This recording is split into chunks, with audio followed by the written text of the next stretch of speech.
All right, we got all this figured out. It took some time, but we persevered through the thing. Hope everyone's doing well. I'm joined by Scaly. Welcome. Hello. We are boiling. At least I'm boiling. I don't know about you. You probably have AC of some sort in your place. Hopefully you have AC. I do. I've got Good. central air. Nice. I wish I had that. It's all Funko and used phones now. Damn, I missed that part. How you doing, Hank? Nice to see you here this evening. My things still work? Yes, it does. Holy hell. It's surprising. One little thing gets added and adjusted and suddenly all hell breaks loose. I'm almost 15 minutes late. Ah, you gotta love it sometimes. But we're here. I am stealing the spot from Ginger tonight, who normally does his Tism. I will not be doing Tism. Well, I mean, there might be Tisming happen, but it's not going to be intentional. Nope, I don't even have my topics set up here yet, because, yeah, I ran into some delays. All my tisms are belong to me. I wish they were, but well, I had to go to my storage and I had to get a game cartridge that I wanted to use as an example for tonight's discussions. That's not it. No, I haven't read up enough on that one. Oh, that one I definitely want. Hope you all are staying nice and cool during these hot, muggy times. Oh, that wouldn't, it didn't even take my, why didn't it copy the thing over? Because you need to put your credit card in. Apparently, yeah. In fact, you should give me your credit card and I'll take care of all of the inputting for you. See, I should have thought about that from the get-go. That would have fixed everything.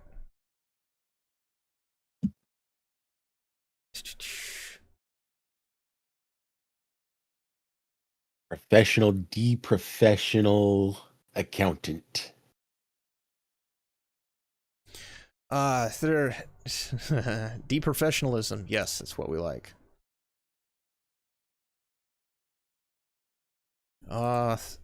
Yes, we're gonna be talking a little bit about Subnautica. Maybe a lot, maybe a little.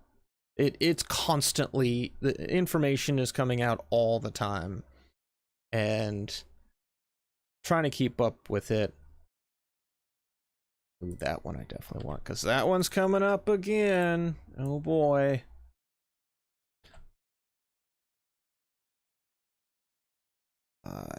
I still have the deprofessionalization article. I like to keep that one around. Okay, we got that, we need some more. We need a couple more.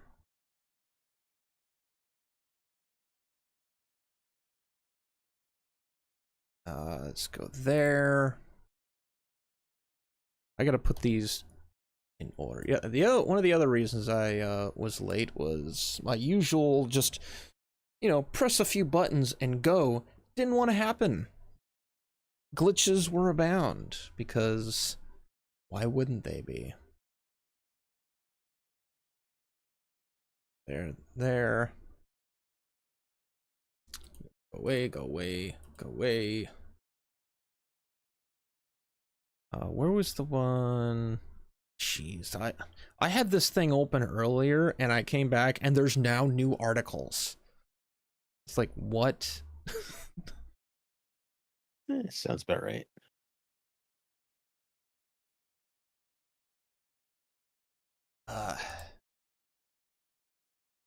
Well, let me ask, while I'm loading up here, what have you been playing lately, Scaly?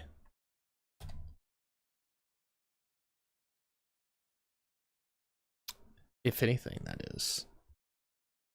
Not a whole lot. I did a little bit of Power World to take a look at the Terraria Mm, update that they did and kind of understand how the mechanics of the fishing game worked, because you can fish for pals now. that was surprising to And hear. yeah. And then much else. Just kind of updating all of the games. Nice. Yeah, I was genuinely surprised and giddily impressed with what they put into for an update to a game that really has nothing to do with Terraria. The amount of effort and the assets that they pulled and built for this update really made me want to go back and play Terraria in some aspect. But at the same time, it's like, but I've got Terraria right here in this game. Why don't you just play this? So it's really fantastic. I never really played Terraria, so it was different. It's definitely not like that. I don't know if you've seen any of the like official trailer footage or gameplay. It is a very 2D style grindy game. And yeah, it's also kind quasi randomly generated. There's like key locations that you have to go to. Those mostly stay the same, whether they can stay on like the left side of the screen or the right side of the screen. But like caves and houses and trees, like all that could be up to the whim of a seed. So it's always a new interesting adventure. Gotcha. I have been Speaking playing. of adventures, Yes. it's the 10th. So new games are available on Epic. Ah. Yes. Get your free game. Okay,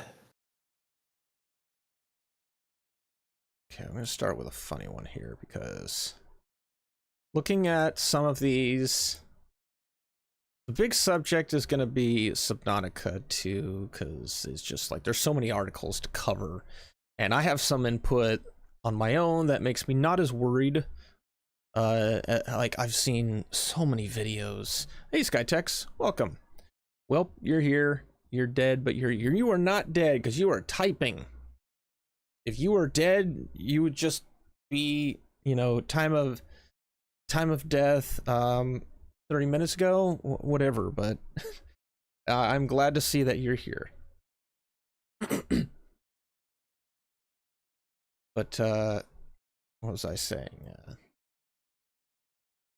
I forgot what I was going to say. What I've been playing, I got my little like collection of Steam games for about $80, and one of them that I remember seeing Markiplier play was Darkwood, right? I hope I'm not being stupid on that. Let me load it up, make sure, because now like my brain is not even thinking. I don't want to play Jurassic World. Yeah, Darkwood. Markiplier played that one years ago. That one is surprisingly unforgiving. That is very much a Dark Souls with a kind of creepier aspect of it, and like the game is literally out there to try and make you suffer and die, and I know that doesn't really sound fun. You're there to try and figure out how to get out of the situation that you're in this little foresty area, and it's a very much top-down game. But I probably put several days into it, and I'm been really enjoying it. There's not a lot. Like, your map is kind of an L shape, so you don't have a lot to do in the game. But what you have to do in the area, well, there's a lot to avoid. I'll just put it that way. Kind of want to be fed, though. I can't feed you from here. I'm sorry. I'm not dead, not fed.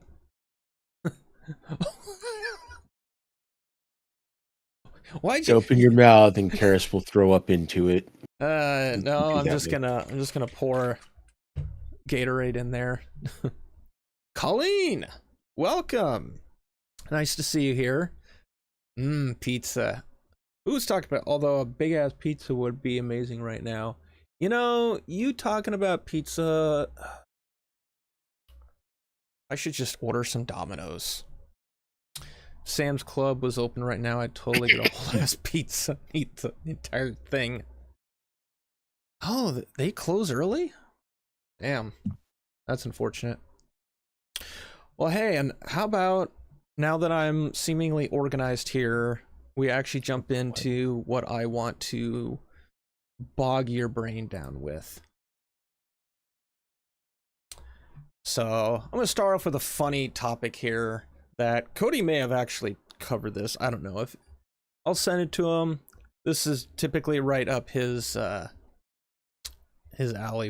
Vernies. I haven't had Vernies in a while. I should have that again. But GameStop and their infinite wisdom in never abandoning a good opportunity to monetize something is auctioning off the stapler and the staple that damaged a Nintendo Switch on launch day, and all the Miltons in the world from Office Space are coming out of the woodwork saying, I believe you have my stapler. The retail chain is making lemonade out of a lemon for Children's Miracle Network. Hopefully all the money goes there. We know GameStop, they love to make money. It's 10 p.m. here. Oh, rip. It's almost 8 here. It's 7:55. One infamous story that emerged from the Nintendo Switch 2 launch in early June came from the Staten Island section of New York City, where GameStop employees stapled a receipt for the console to its box, which damaged the Switch 2's screen in the process. Now GameStop is turning this blunder into a boon for Children's Miracle Network Hospital, as the company is auctioning off multiple items from the incident, including the staple itself. What? For charity. It's an opportunity. I mean, yeah, it's a weird one. Cody did cover this because he was talking about how companies can screw up and make massive blunders, but if they meme it, everyone forgets about it and it goes away. Yep, he is right about that. I'm going to drop that down a little bit because I saw in the corner of my eye like you were peaking like at 0. I was like, what? Really? Huh. Your voice is thundering. It's a good thing to do the charity. I've got no issues with that. I'm just wondering if the guy who stapled the Switch is still gainfully employed. Yeah, we haven't really heard much on that, have we? As to whether or not he was just like given a coaching, a firing, a quartering, like what happened to the guy or girl? The whole situation it's just funny. I'm not even mad. It's just funny. It goes on to say, the eBay listing for the charity auction includes a letter from GameStop CEO Ryan Cohen confirming that all 4 items included in the auction are authentic relics from the now infamous Staplegate incident. Cohen's message also says that while the incident itself was unfortunate, GameStop hopes its legacy serves a greater purpose. Cohen also said he will include His underwear, now that the price has reached 6 figures. No one wants that. No one wants that. It's unclear if the winner of the auction can opt to have this particular item omitted. In the eBay, is the listing still there? Is there a drop down? 120, just almost 127K. Milton is going to lose his mind. He got fired, I'm sure. That is seemingly, I mean, based on Cody's experience and what he's told us, that would be GameStop's like first step to neutralizing the situation. Is just, boom, you're fired. We took care of it. It's done. People want this. I guess people want that. Oh, they even got it in a glass case. Similar items. A set of staplers. Of course. Oh boy. This is funny. This is oh wow, the stapler's actually been like beat up a little bit. That's interesting. Can I auction off my underwear? Any buyers? You know, there's probably an audience for that. There probably is. I don't know if this audience. I'm sure Ginger will buy them. Post a listing and then send Ginger the link.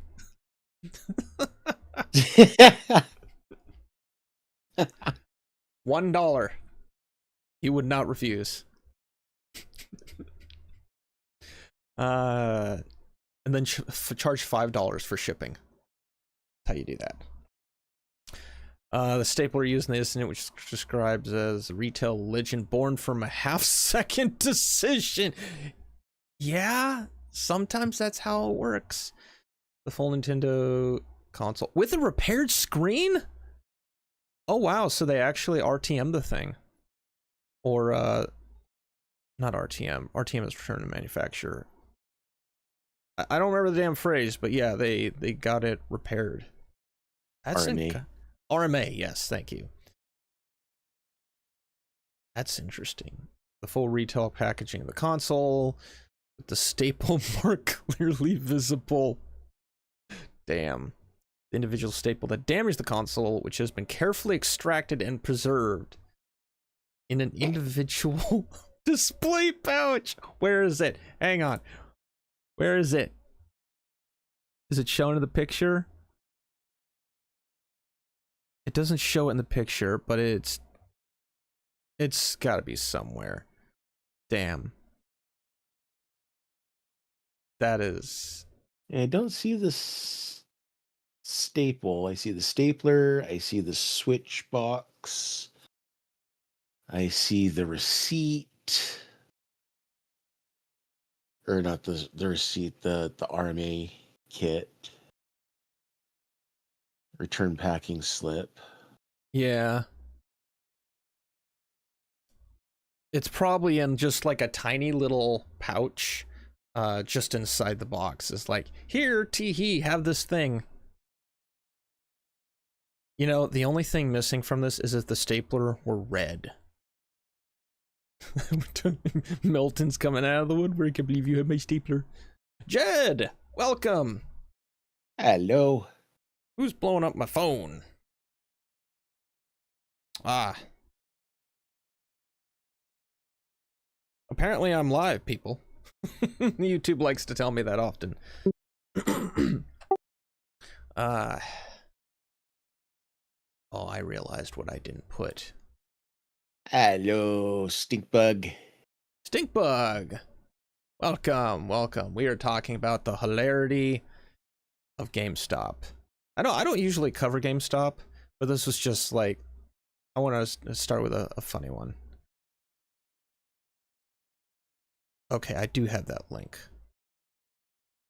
I need to copy that for now, because this is a very important thing I need to talk about. I'm not going to buy it. I don't have $126,000 laying around. I figured out most of this thing would go for... It's gone up. In the short few minutes, it's gone up to 135,000. Holy hell, people. This is more expensive than when Red Letter Media auctioned off their like sealed tested copy of Nuki. They had collected if you ever watch, some of you who haven't watched Red Letter Media, they had collected every known copy of Nuki, which is this terribly made like spin-off, I think, of like E.T. Is a terrible movie. It's from the 80s. And they had like this wall of all the copies up there, like Laserdisc and like a lot of VHSs.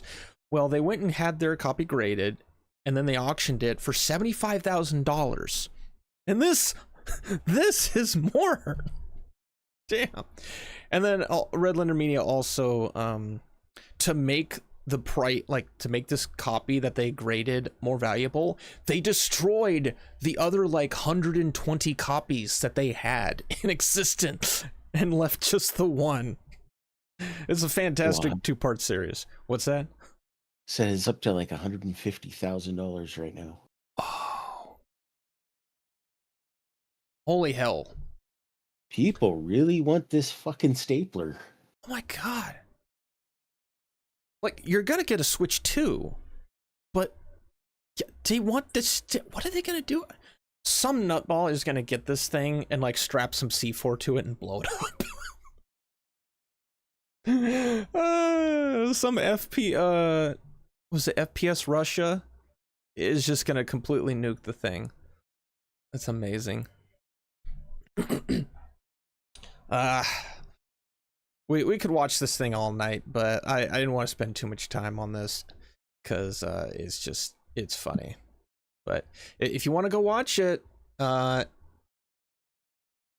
go here. I'll damn it. I'm not even live on my channel, so I can't put it there. If you want to, no, I don't need to hear myself. There we go. There's yes, there you go, Richard.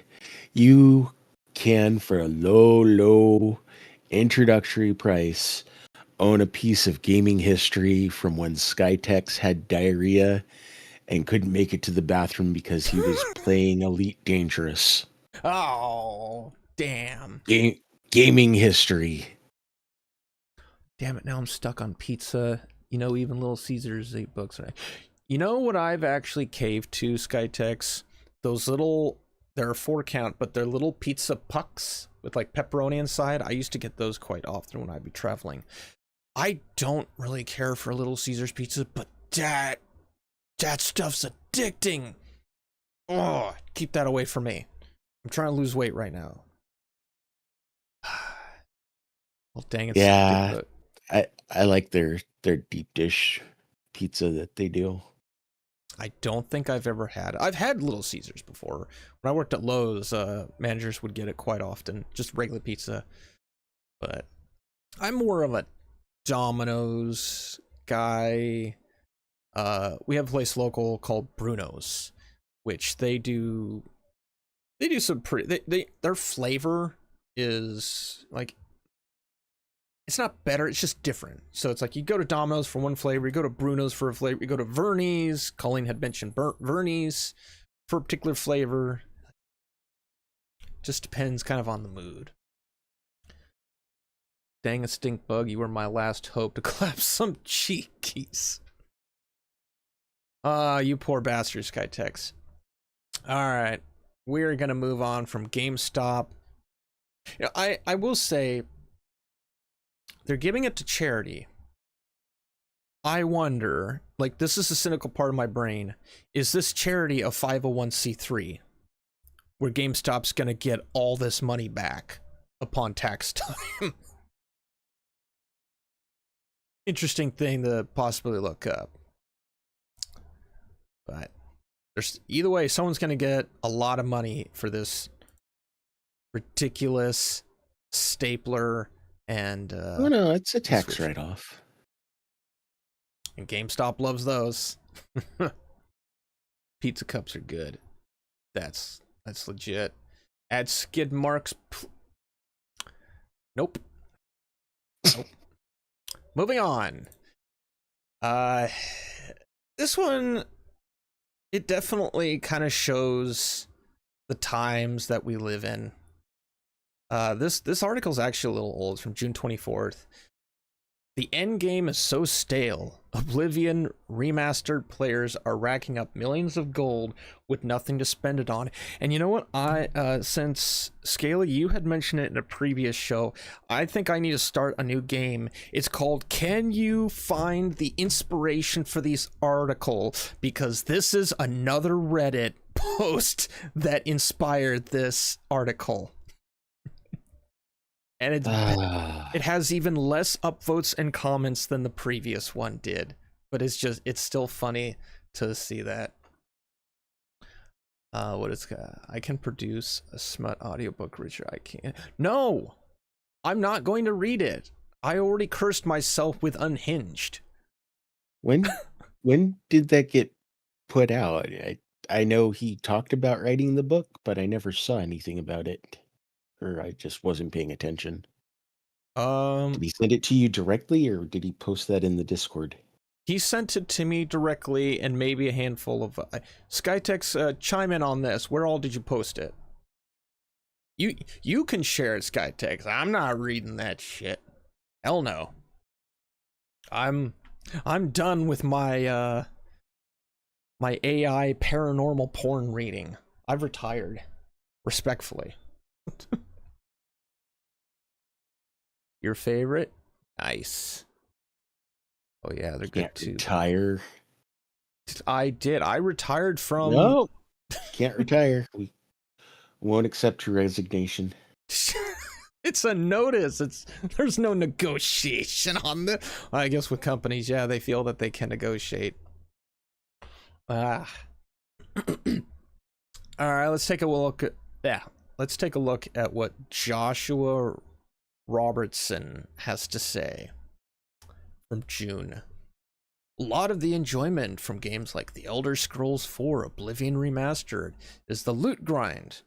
Yeah? You're consistently upgrading your character by diving into dungeons, grabbing all the goodies out of the chest and off of strong enemies to then sell back in town for cold hard cash. It was gold, but whatever. You then upgrade your gear with that cash, buy a house, and make sure you're the most well-equipped adventurer in all of Cyrodiil. Cyrodiil. However, Oblivion comes from an era. See, they're already acknowledging it. Oblivion comes from an era in which you're expected to put it down eventually, meaning there's a finite number of things you can do and spend your money on. In more modern Bethesda games like Fallout 4 and Starfield, there are mechanics like weapon grinding and base building available for people that want to stick around after all the quests are done and credits have rolled. Why does this article exist, Joshua? You are calling the sky blue. Of course this is a product of its time. Because this is before the era of forever games. The constant updating of content, new content rolling out. This didn't exist at the time. And you're bitching about it? He goes on. Apparently he's never heard of mods. What are those? I know. I guess, yeah. Unless what people in the community made extra content that you can put in the game and play it and have more content. Oh my god. Thank you, Richard. You're edging to me. Speaking of, I made the Hypnotic stream really uncomfortable one time when I hopped in there, and everyone's got, like, you know, it's StreamYards and they've got their split screen, and I see in one corner what looks like Stellar Blade, because like there's a female character just running around, you know, ass flailing, whatnot. I was like, oh, what's this game that I'm expected to goon to? It looks like Stellar Blade. And then I look in a tiny corner and it's Smash JT, who's playing it while he's in the stream. And so I thought, oh, the joke is just, it's writing itself. And so I put like a $5 or $10 tip in there. And I was like, must goon to Smash JT. And Smash saw it and instantly, because Hypnotic had put it up on the screen, within like half a second, Smash saw it and instantly started laughing and giggling about it. And everyone else in chat and even Hypnotic were like, no, what are you doing? This is not normal. I was like, bull fucking shit. You guys goon over shit all the goddamn time.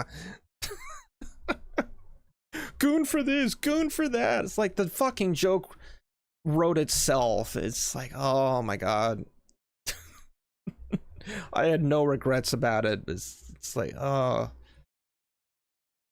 But that unfortunately is Hypnotic. He doesn't seem to get a lot of jokes. I don't know if it's his tism that distracts him. He'll mention something in stream, and then I'll send a chat like within 30 seconds, and then by the time he gets to it 20 minutes later, he's totally forgotten what it is that I'm referencing. So I guess it's just how he is. It's in Discord. Oh, you did post it. Unbound. I made it to chapter 2, I think, and then I stopped listening. Alan Jones! Where is it? Where is it? So it's not on this one. Damn it. It's only on the actual stream one. I need to fix that. But welcome, Alan. Nice to have you here. Maybe it's not Alan. Maybe it's Steve. Steve! Oh, God. Not Steve and the fucking Minecraft cactus chicken shit. No. Have you... All right. I will find it. It's hilarious. Oh, it's not Minecraft? Okay, good. No, it's nothing to do with Minecraft. I'm edging to you now as we speak. Okay. Respect the goon. Except for women. That's weird. To each their own, Richard. To each their own. Yes, you did produce a smut book, Richard. Excuse me, I read that already. Changed it. Oh, yeah. Okay. Sorry, I got distracted. Distracted by the gooning. Oblivion doesn't really have anything like that, as once all the dungeons have been cleared and quests have been completed, you're essentially stuck running around a world with nothing to do. It's something that Oblivion fans have been discussing over the game's subreddit. Yes, all 262 of them. Bueller? Insert John Travolta Pulp Fiction meme. Where's all these people coming from? 584 votes? How many people were playing Oblivion Remastered? Thousands? A million? This isn't much of a metric to go on, but okay. It's subject to discovering. You're stuck with this gold. No way to get rid of. Meaningful way to actually get rid of it. Again, like Scaly said, mods. There you go. A post by a user called something I won't pronounce, because I'm lazy. They explain that they've stopped picking up loot because they have over 500,000 gold. Welcome to the mindset of a millionaire. You've made it. You don't need to try anymore. You don't need to pick up all this little piddly stuff. You know, Dungeon Siege from the early 2000s also had this mindset. World of Warcraft also had this mindset. When you get to a certain status point, you don't need this shit anymore. You don't have to worry about it. You're fine. Focus on the big stuff. But nope. Apparently you're not. That's not allowed. Is there somebody pinging me with something? Indeed. You post something? Oh, you did, didn't you? What did you do? Oh. Alan. I will watch that later. It's hilarious. And this is the part that I'm not gonna go on about how he literally is like paraphrasing other users. Of course, none of this is really Oblivion's fault. No, then why'd you make the article?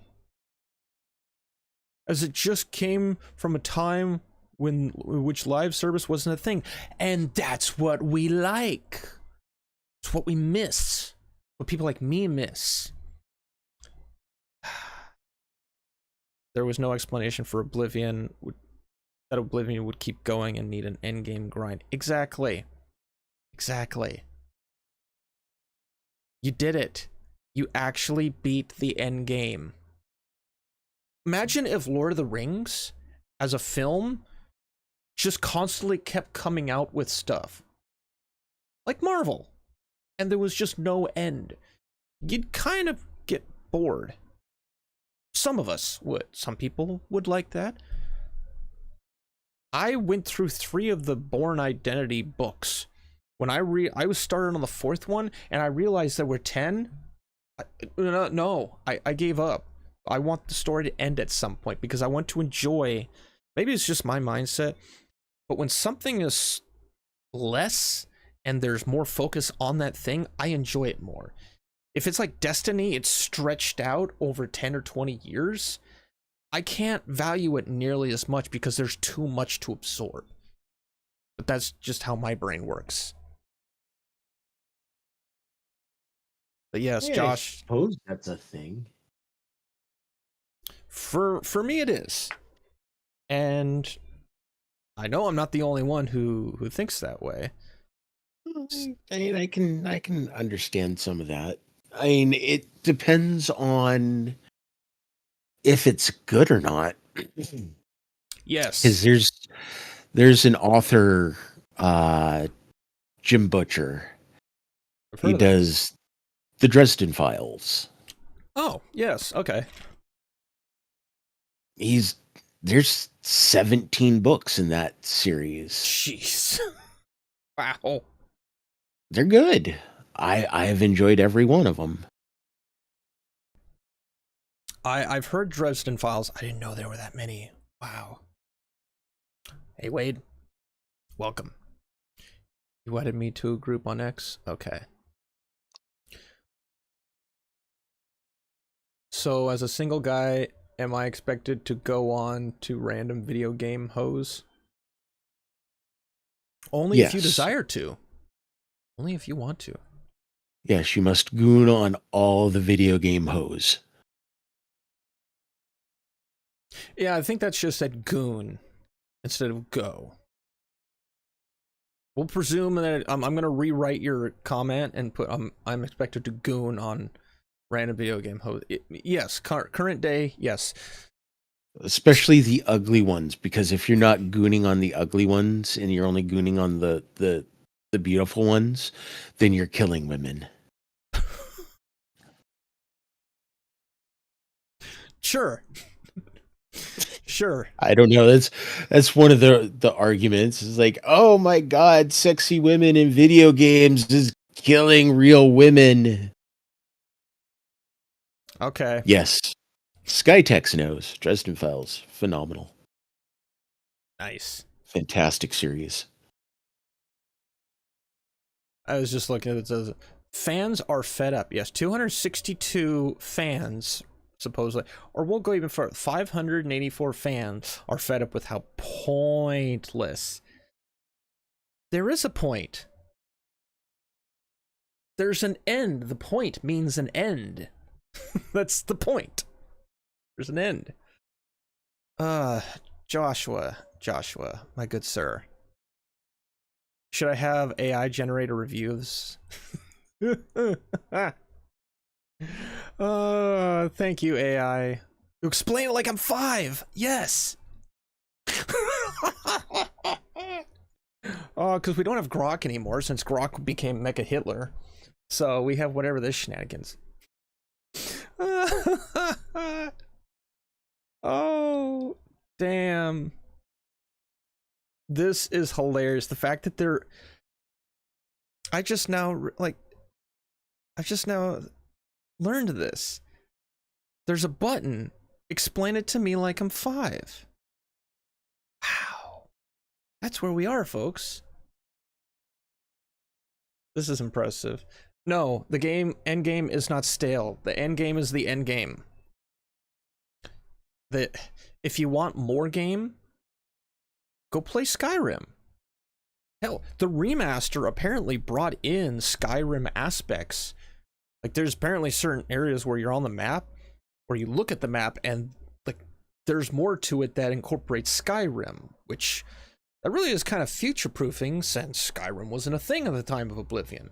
But now they've gone and like reverse engineered some stuff and incorporated it in, which is really cool. Makes it actually fit in, so you move on to Skyrim, and I guess the transition doesn't confuse nearly as much, but you can go do that now.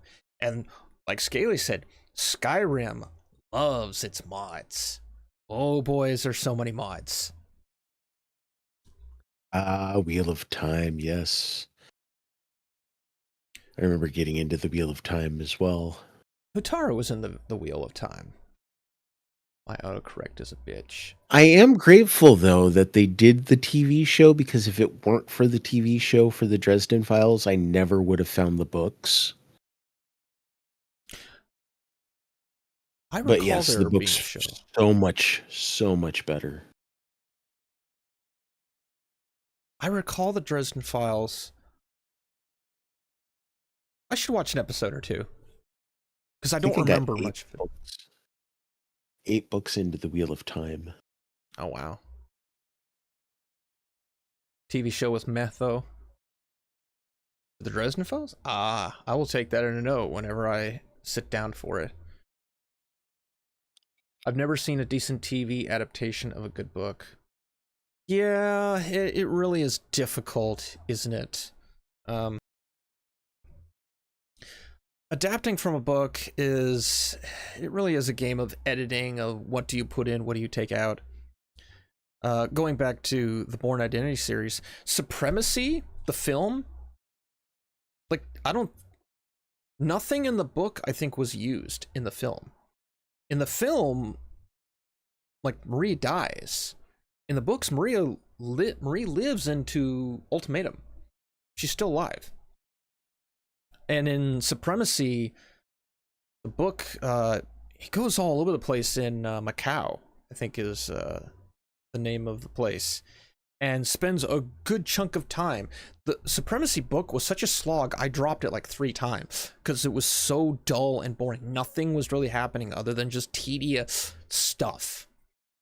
And then eventually it got to the end and it started to wrap up. And then Ultimatum, Bourne's 50 years old. Like, decades have gone by from Identity. And they bring in the idea that the Bourne character, the chameleon, is like a template that goes on to other people. Because Bourne runs into it's kind of like an X-23 thing from Logan. He runs into a younger version of himself, who has like an English accent, but is less experienced than Bourne. So it throws that in there, but it was really interesting. Never really done in the films. But yeah, I mean, it's a difficult thing of trying to figure out what do you pull in, what do you leave out. Yeah. Tried getting through the first season, it was terrible. Wheel of Time, Dresden Files, Altered Carbon. I need to watch Altered Carbon. I've heard a lot about that a couple years ago. Wheel of Time quit after 2 episodes. I was so pissed. Damn. That is unfortunate. I heard the TV show was gonna be crap, so I never bothered watching any of it. I enjoyed the books, though. The books were good. I need to go hunting through it because I've got the hardbound. Oh, Hardbound edition of the Wheel of Time books. So fucking focused on the lesbian relationship between Moraine and Swan. I wonder why. Reach is better than Skyrim and Oblivion. Halo Reach? Never played the single player. I made it like to almost the very end of Halo 3 and then stopped. Finished the entire books of Wheel of Time, all 17, the Altered. Skytex, you and I have similar taste. I quit Andor after season. Wait. How many seasons of Andor are there? I thought there was just 2. Season it's 4? too many. I heard Andor was one of the better Star Wars, unless there's another Andor I'm not thinking of. But I heard Andor was like, if you're not happy with the Acolyte or Ahsoka, Andor is supposedly what you want. Stupid type. Oh, episode. Okay. Yeah, I don't know. I only have like what I've heard about Andor, which some like I take Critical Drinker with a grain of salt because he looks at things from a different perspective. Like he'll shit on something and then Red Letter Media will love it. So it's like, it's really interesting because both Drinker is a writer and Meister Klasa is a writer, but he's also like a film writer. So it's very interesting perspectives to see. You need to read Altered Carbon or audiobook it. I will look into it. I need to finish Breakthrough. I'm on like book 5, I think. I'm probably, there's like book 6 or something. I'm probably not going to continue after book 5 because like nothing's really changing. It kind of started to become stale after book 3. So I'll have time after that. But yes, no, Endgame was not stale. They're full of shit. In my opinion, Joshua is a little full of shit because he comes from a time where Endgame didn't exist. So he doesn't understand that what happens when the game, which is really interesting. Okay, let's think about this. You play a game. Not all games are multiplayer or single player or have an end game to it and just absolutely stop. What games is Joshua playing where the end game to something like an RPG has him in a quarrel? Like, does he only play like Destiny? Does he only play, what else is there that Action shooters? Yeah, does he only play Call of Duty where the damn thing never ends? Is that all he ever played? Does he never play a single player game ever? I'm trying to think here. Like, I mean, Abiotic Factor is a long ass one that supposedly has an end game in it. I haven't found it yet. He's clearly never played Myst. I finally played that one. Plague Inc. kind of has an end game, but there's little modifiers to it. Like, Joshua, are you showing your inexperience in video games, my good sir? Well, I'm coming up with additional things to poke holes in his article that he felt he needed to write about this game that we all were kind of blown away over. Like, just let it go, Josh. Let people have their fun. You haven't watched Andor. You muddled your way through Ashoka. Ashoka. It's a very interesting name to say. And Kenobi. I have not watched either of those. I can't really say I painstakingly watched The Acolyte. I watched all of it. It wasn't bad. I didn't hate it. It had clunky dialogue, even dumb dialogue at times, but nothing ever made me say this is absolute garbage and I want to throw my computer or phone out the window. There was never a time where I actually thought that. There was mostly a time of like, oh yeah, this sounds like old classic, like possible George Lucas type writing that doesn't really make sense, but whatever. It felt like Star Wars show, I can say that.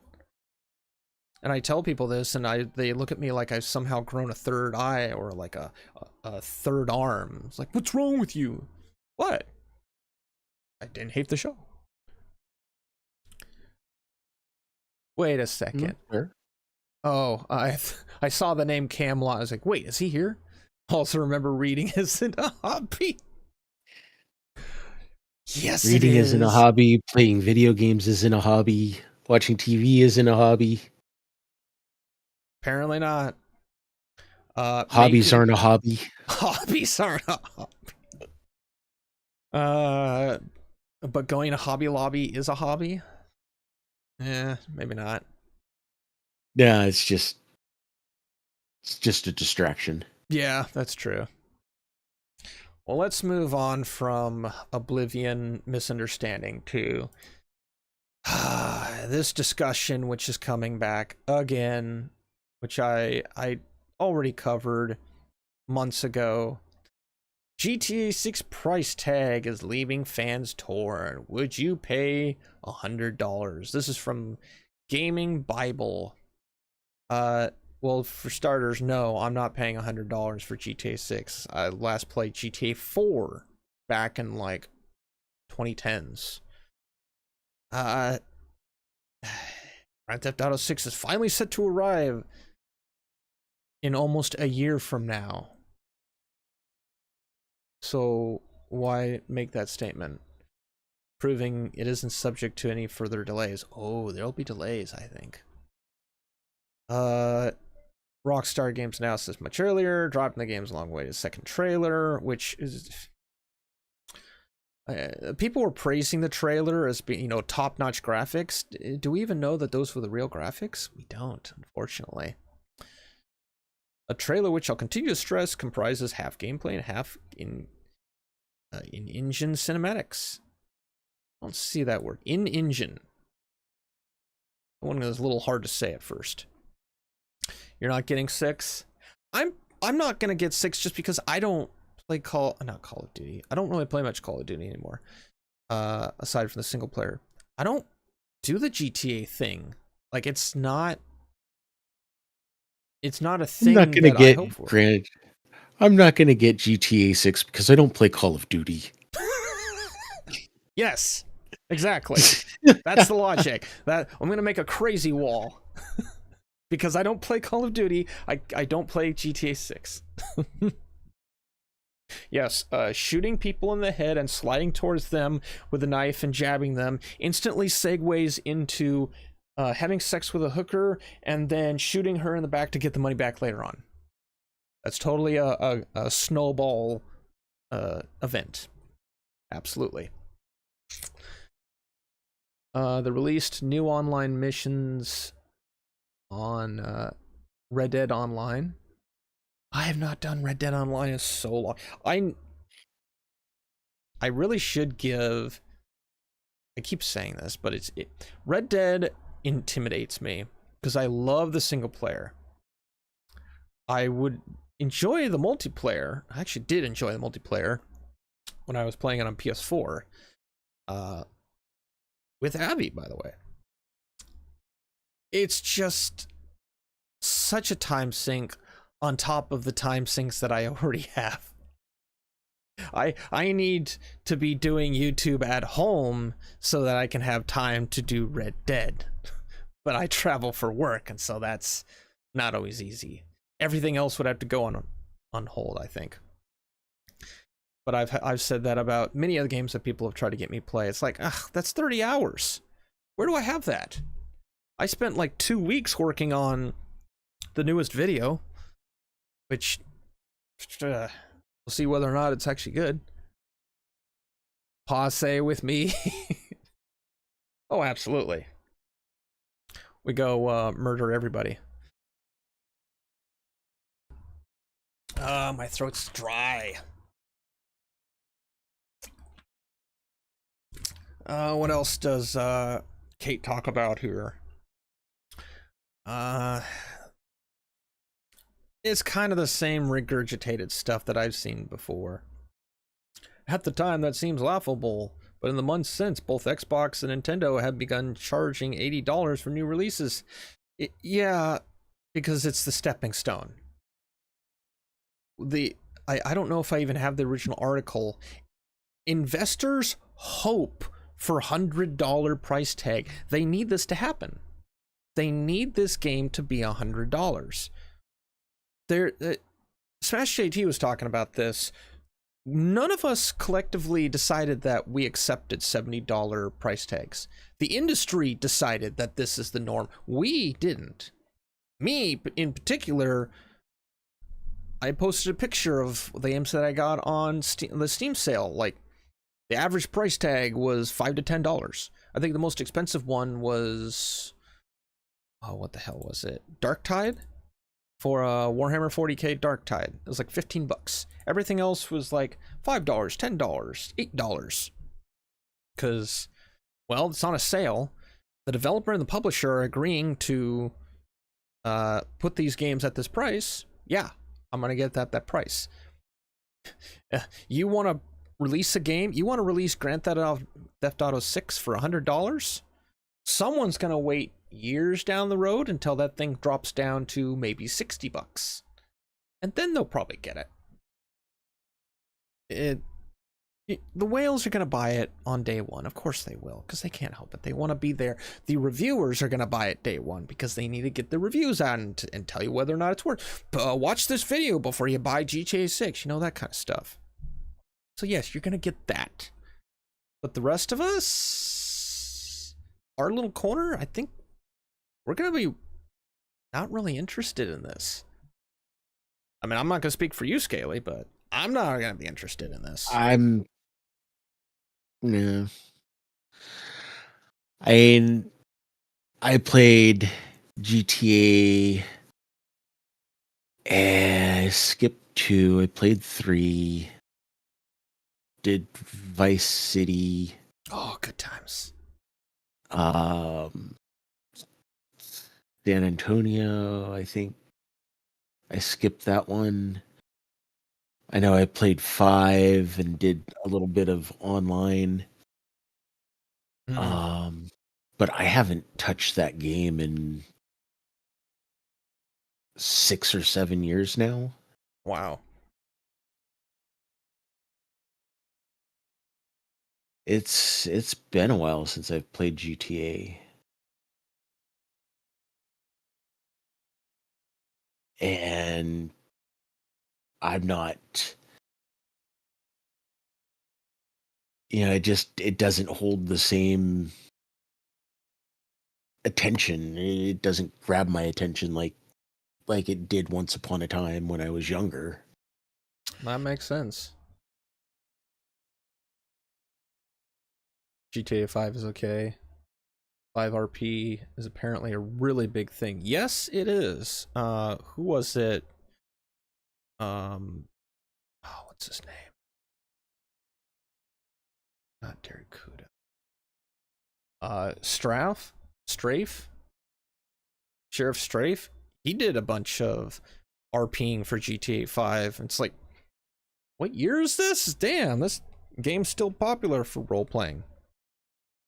I mean, I had fun when online came out because it jumped on there with a bunch of people who were jumping out of airplanes and stuff. And it's like, hey, this is cool. This is different. Damn. It was fun. San Andreas, that's the one. Not San Antonio. Maybe when it goes on sale. I enjoy the games, but I can wait. Exactly. We have our threshold as gamers. We've budgeted what we're willing to pay. If what we want isn't on a price, like, oh look, these other games that have come out, I can enjoy myself. Some of us aren't frothing at the mouth. Oh my god, I need GTA 6 now. We're not doing that. As crazy as an image as that was to probably see me, and that we're not that crazy about it. Some people probably are. They can have it. That's fine. You died by a mine today on Lethal. Oh. You didn't hear the vrunk sounds that were being emitted, unless they stopped doing that for some of them. It's been a while since I played it. But yeah, I'm not gonna leap into the mine and try to set off the second one next to it. Oh yeah, that is a big possibility. There was something here that caught my attention. $100 for a game with potential for 10+ years of entertainment. Live service is what that tells me. Which is what... That would rely on a live service. Because, I mean, GTA 5 wasn't like that. It wasn't until they opened Added up it. the online and added it in. Yeah. Thousands of hours, go see a movie and get popcorn and drink, and you're $50 for 2 hours of enjoyment. Get the fuck out of this mindset. Yeah, I'm exhausted by a lot of this kind of is it worth it? I don't know. Not worth it for me. When literally what I GTA 6 is so big. And they're speculating on something that hasn't even been released yet. Nobody's played it. Exactly. And they're basing it completely off of the nostalgia and member berries of games that have come before it. Yes. And one thing that we've learned the hard way is that the company that you fondly remember and look at through those rose-tinted glasses isn't the same company that made those games today. Nope. They've all been replaced by people that weren't there when those games originally came out. Half of the people may be, may love games and want to make quality games, and the other half are activists pushing a narrative because they've infiltrated the space and they think, oh, I'm going to change the world by forcing my worldview down the throats of other people. No. So I mean, I'm gonna hold my judgment until I've seen the game. I'm not gonna sit there and go, oh, I'm gonna chime in now. Is $100 worth it? It's like I can't answer that question. Is the amount of time and effort that's going into this worth it? Well, let's see when it comes out. And then we can decide, is $100 really worth the asking price? That's an interesting thought there, Wade. World at War Zombie is way better. I can't really agree or disagree because I can't compare them. Again, like Scaly was saying, we're making comparisons to a game that hasn't come out yet. But also, World at War Zombie, it is an aspect that is kind of infinite, but World at War, I find better because I'm someone who appreciates a game that has an end game. There's a point, there's like a bookend to it. So for me, again, I travel for work, I don't have a lot of times. I appreciate when I can see the horizon of a game. I value it more because I know what I'm doing is going to have meaning. It's not going to be for the forever spinning game. But I'm glad you brought up those two. Yeah, NASCAR 25 will get my money only so I can ram Cody into the wall dozens of times. We're all gonna do that. Let's be real. We're all gonna do that. It's gonna be fun. I'm gonna get all kinds of clips, and it's just gonna be, I'm gonna do my multicam thing, and I'm gonna sync it all up so that we all hit the wall at exactly the same time. And I know I want somebody to make a mod for that game, so that way, what we can we pick Cody, the game crashes. Choose your driver, Cody Dennison. This game has crashed. I'm trying to think. I could turn that possibly into a really good skit. All I would need to do is I need to change some bindings. I could just have it recording, and I can pretend it's like the first time that I'm playing. And I go to load up the game, and I like hit the button to go forward, and the game just exits. In Team Fortress Classic, if you owned a server, I should talk about Team Fortress Classic one of these times. I've got so many damn stories, but one of the things that admins would do, or my damn hairs are getting on my nose. One of the things admins would do when they had a player that was just being an absolute dick, just like being the biggest cunt, they would go in, and because you could do this kind of Archon ability, you could rebind players' mouse buttons or their jump buttons. And so one of the admins who, for the little clan that I was part of, was a former Microsoft developer. He rebound his mouse one button to kill. And he was doing a sniper roll. And so he'd get a shot lined up, push the button, die. And he did it so many times, but he didn't realize what was happening. It was just be dying. And he got so pissed off that he quit. Stupid, crazy stuff like that mods used to do back in the day. That was with Gold Source. Just imagine what they can do now. With like Unreal and manipulating your reality. Your reality can change, but mine can stay the same. Ooh. I first realized that with... It was either Borderlands 3 or 4. Well, no, it was 4 isn't out. So it was Borderlands 3. When I realized that what was happening on one person's screen was not happening on mine. It's like, no way. That we're both in the same like game supposedly, but enemies were doing different stuff. It was interesting. But yeah, GTA 6, it's almost a year away, and we're still talking about the legitimacy of the price tag. Whatever. I also think kind of a disingenuous argument to sit there and go, well, Nintendo and Xbox have begun charging $80, so that's going to somehow justify another $20 price hike. Yeah, which if you remember, like the first inflation in games. Yeah, I mean, it'd be one thing if they'd been steadily coming up in price over the last decade, but you know, to suddenly go from $50, $60 for a game to $80,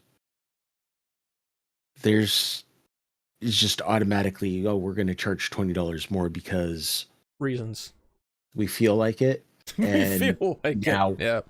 And now here it is a couple months after we decided to start charging $80 for games. We're going to charge $100 for this game because we member berries. Because member berries. I like that. Yep.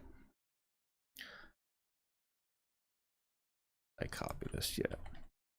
Yeah, that kind of goes back to, I think, my first episode. We had talked about this, and that, like, Xbox and Nintendo hadn't done that yet because the Nintendo Switch didn't come out. So this argument is literally new, like a month or so new, because nobody else was even doing this $80 crap. Like, collector's editions were $80 or more.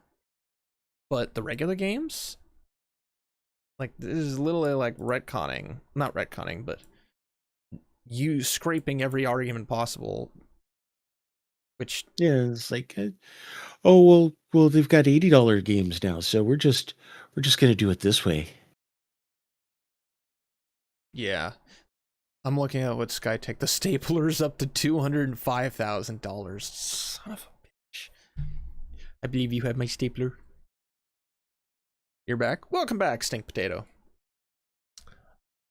The other stream was depressing as fuck. I'm sorry. And no, it wasn't just Cody telling me not to believe in love. Damn. Well, let's move on to...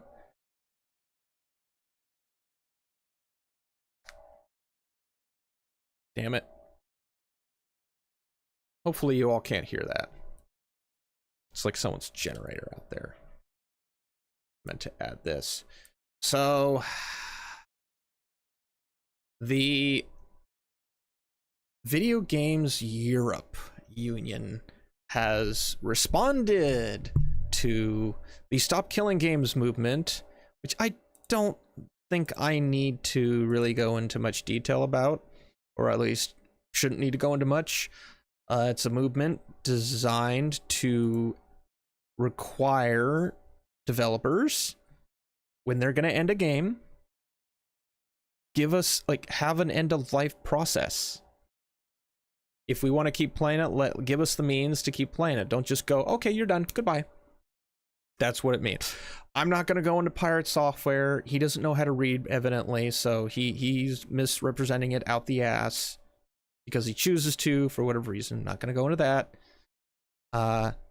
There's a few key points that I wanted to touch on because they do get under my skin, and they're kind of bullshit, because what they're talking about that they can't do are things that I've already seen happen, and in my business already does happen, because our customers, which I'll get into, our customers require this kind of thing to happen.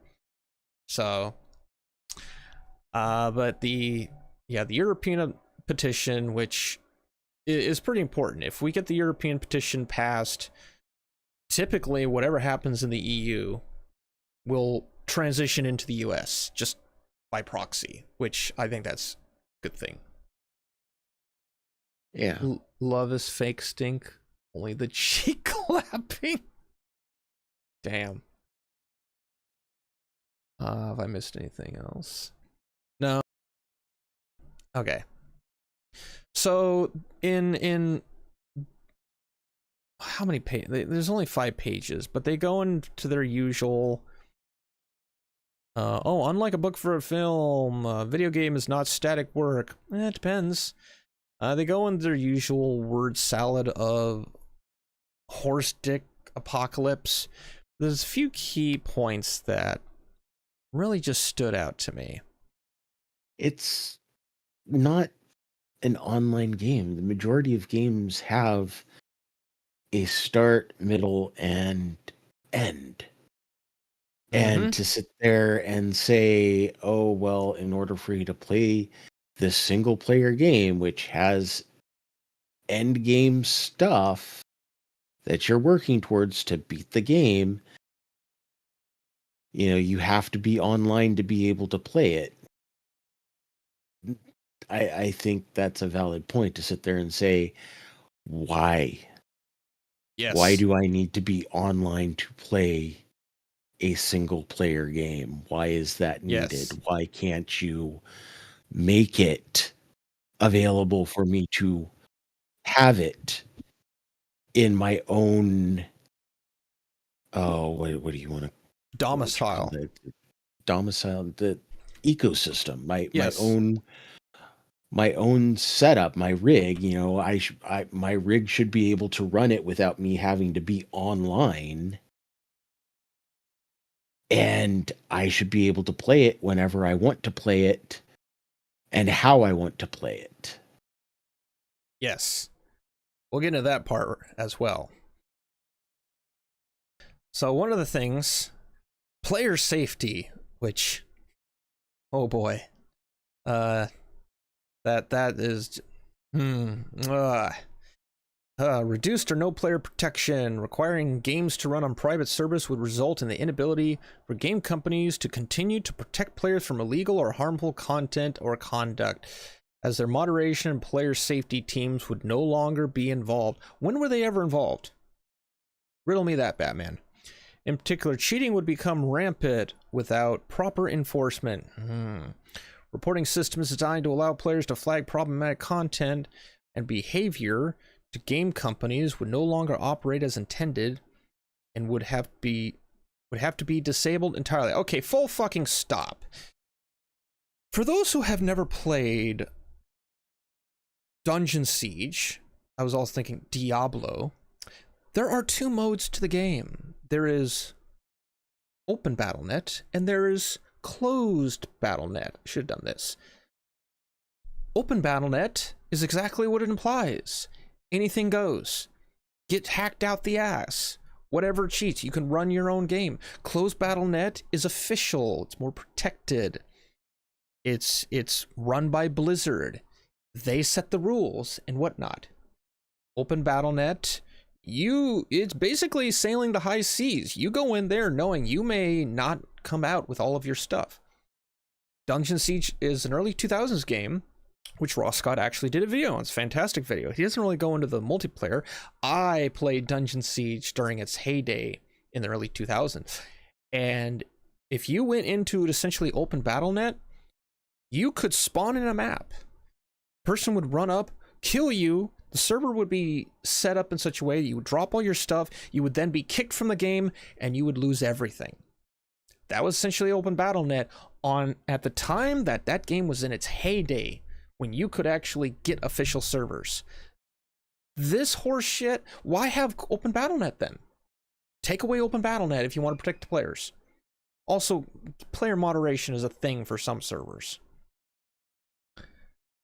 It always gets under my skin so much. The idea that they acted like this was something that has always been done, when even in the most official like Counter-Strike servers, hacking and cheating was a rampant thing. No one did anything about it unless the mod was actually there to do something about. Valve wasn't going to do jack about it, and still won't. Team Fortress 2 had a bad hacking problem. Did they do anything about it? I don't know. I stopped playing after it got so bad, because it wasn't fun. Sorry, I'm missing stuff. Don't mind me, I'm jaded. My now ex-girlfriend decided to move to Florida in the morning and then we're gone tomorrow. Yeah, I'm sorry to hear that, Skytext, but we are here for you. We are here to support you.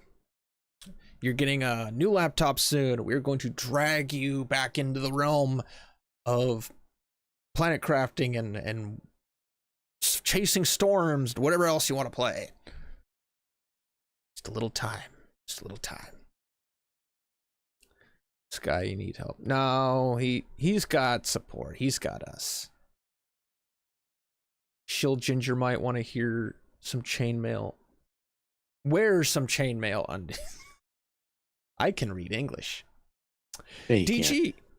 Yeah, you're right on that. Welcome, DG. Nice to see you here. Well, Dollar General is here. Where's Dollar General? Damn.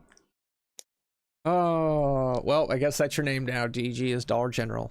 I was thinking DG from Tin Man, but nope. Did you have any additional thoughts on this, Scaly? Before I had gone in my like crazy rant. No, it's a bullshit argument. Absolutely. You know, releasing the game code, where it says increased security risks. Mm-hmm. It's bullshit. I mean, how many games are out there where you can purchase a server or rent a server to play online with friends and stuff like that? And I'm sorry, but the company that made the game isn't going to do jack and or shit to protect you from DDoS attacks. No, they're not. And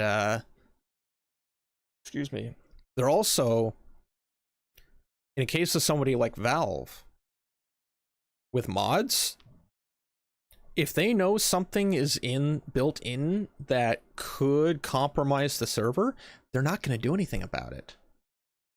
Have I told the story? Scaly, correct me have I told my story about Neo Team Fortress? Have I ever mentioned that? I don't remember. Well, I'm going to share this story. This is not the main story, but it fits in with this whole like increased security risks. That's how we roll. Would you like a coupon? Yes, I would. I will take one for some goldfish. Thank you. The extreme cheese flavored ones. So pizza flavored goldfish. Those are good too. Those are good. So back in the day, in the prime days of Counter-Strike, some of you have probably played Team Fortress Classic. which was a mod for Half-Life. Well, there was a subcategory mod of Team Fortress Classic called Neo TF. It was made by a handful of people. I don't remember if they were in the US or not, but damn, sorry. My throat is very itchy today. But this developer had made this mod, and it got really popular with people who played Team TFC. This is in probably the mid-2000s. So this is right after World of Warcraft was released. It was around the time of Battlefield 1942. We didn't have the most online games at the time. But we had Counter-Strike, we had Team Fortress Classic, we had Quake, we had Doom, we had those. So NeoTF comes around, and it can be installed onto whatever TFC server that you own, or ran, or happen to start up. And it gave you additional abilities for, I think it's like 9 classes for the original TFC game. And you would have special extra abilities for these classes. And there were other little things that they added in, but it just kind of spruced up and added more to do in terms of like ability. Some stuff involved like bringing down a console command, typing some stuff out. You could bind them to keys so you wouldn't have to type them all the time. It was a nice little add-on for those who wanted it. Well, the gaming clan that I was part of years ago, we had a TF server, and there was an incident that I was not personally part of, but I was a mod at that. I was like level 1 mod. We were called peacekeepers, like beat cops. And there was discussion that started up in the forum area where one of the developers of this mod had approached our admin and went on a bitch fit over getting banned from the server. And we didn't know what the hell happened, but apparently one of the admin developers had joined our server and then proceeded to hang on. There's a muffin. I hear him yelling. Muffins. Okay, I think he stopped. So anyway, no, he's still gone. Hold on, people, stand by. You have the floor, Scaly.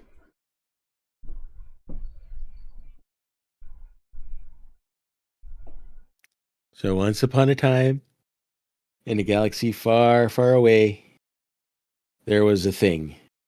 And in that thing, there was a guy. And that guy, he did stuff. He wasn't sure why he did stuff. But he sure had a whole lot of fun while he was doing that stuff. And then he died. And the moral of the story, don't drink and drive.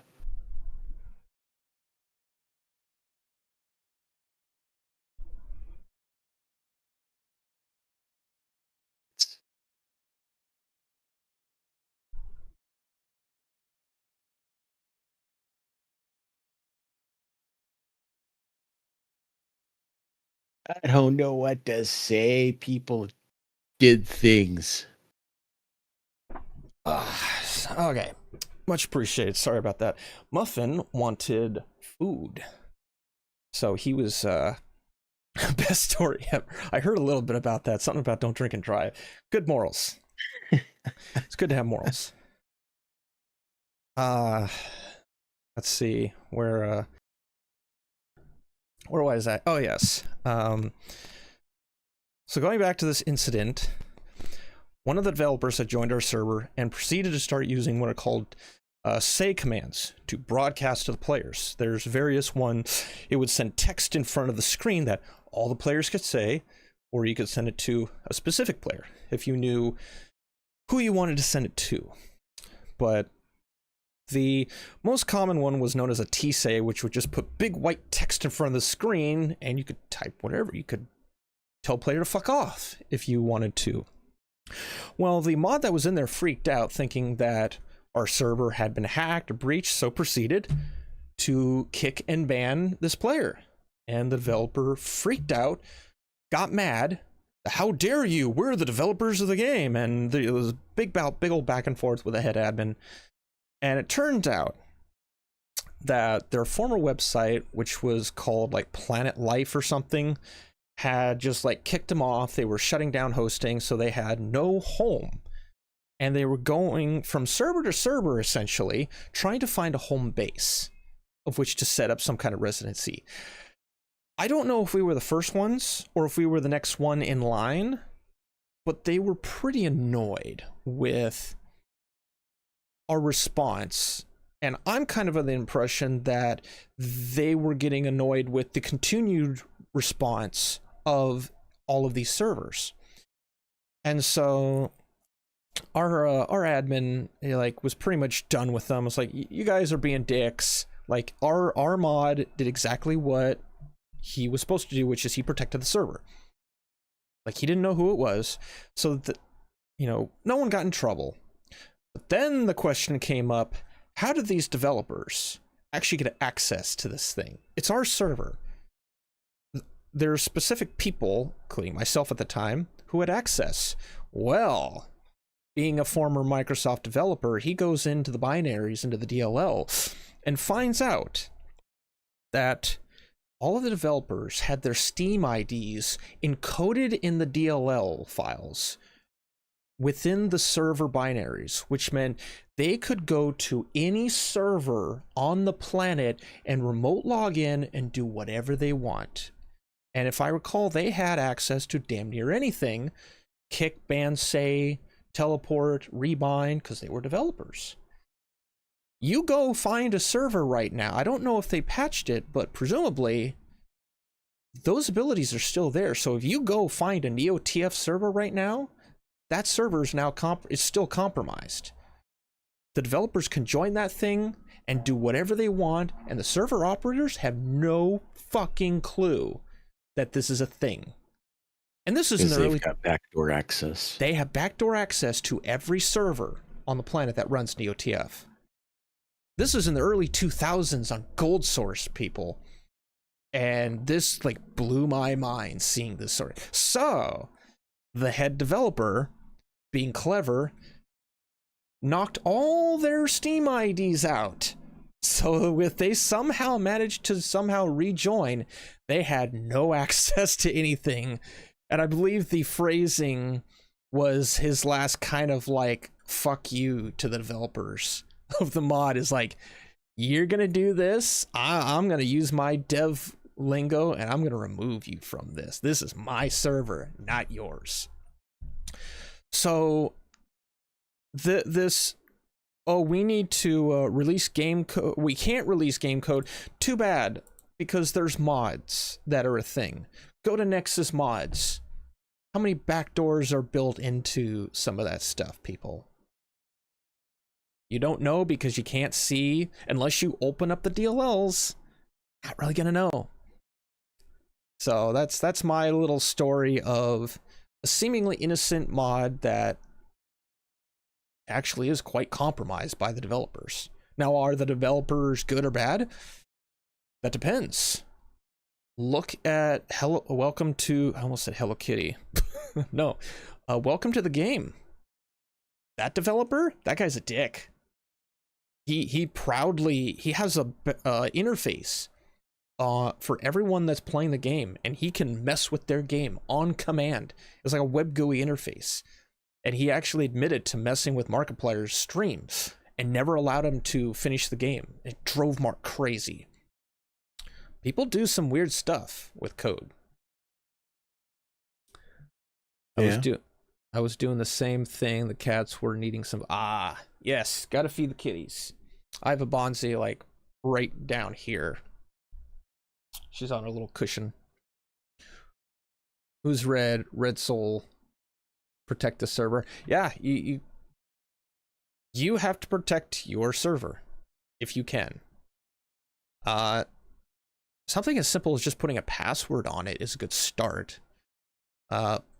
Scaly and Bosco and we play on a private, remote hosted abiotic factor server. We control access. Ultimately, Bosco controls access because he's paying for it, but no random yahoos are going to connect to it.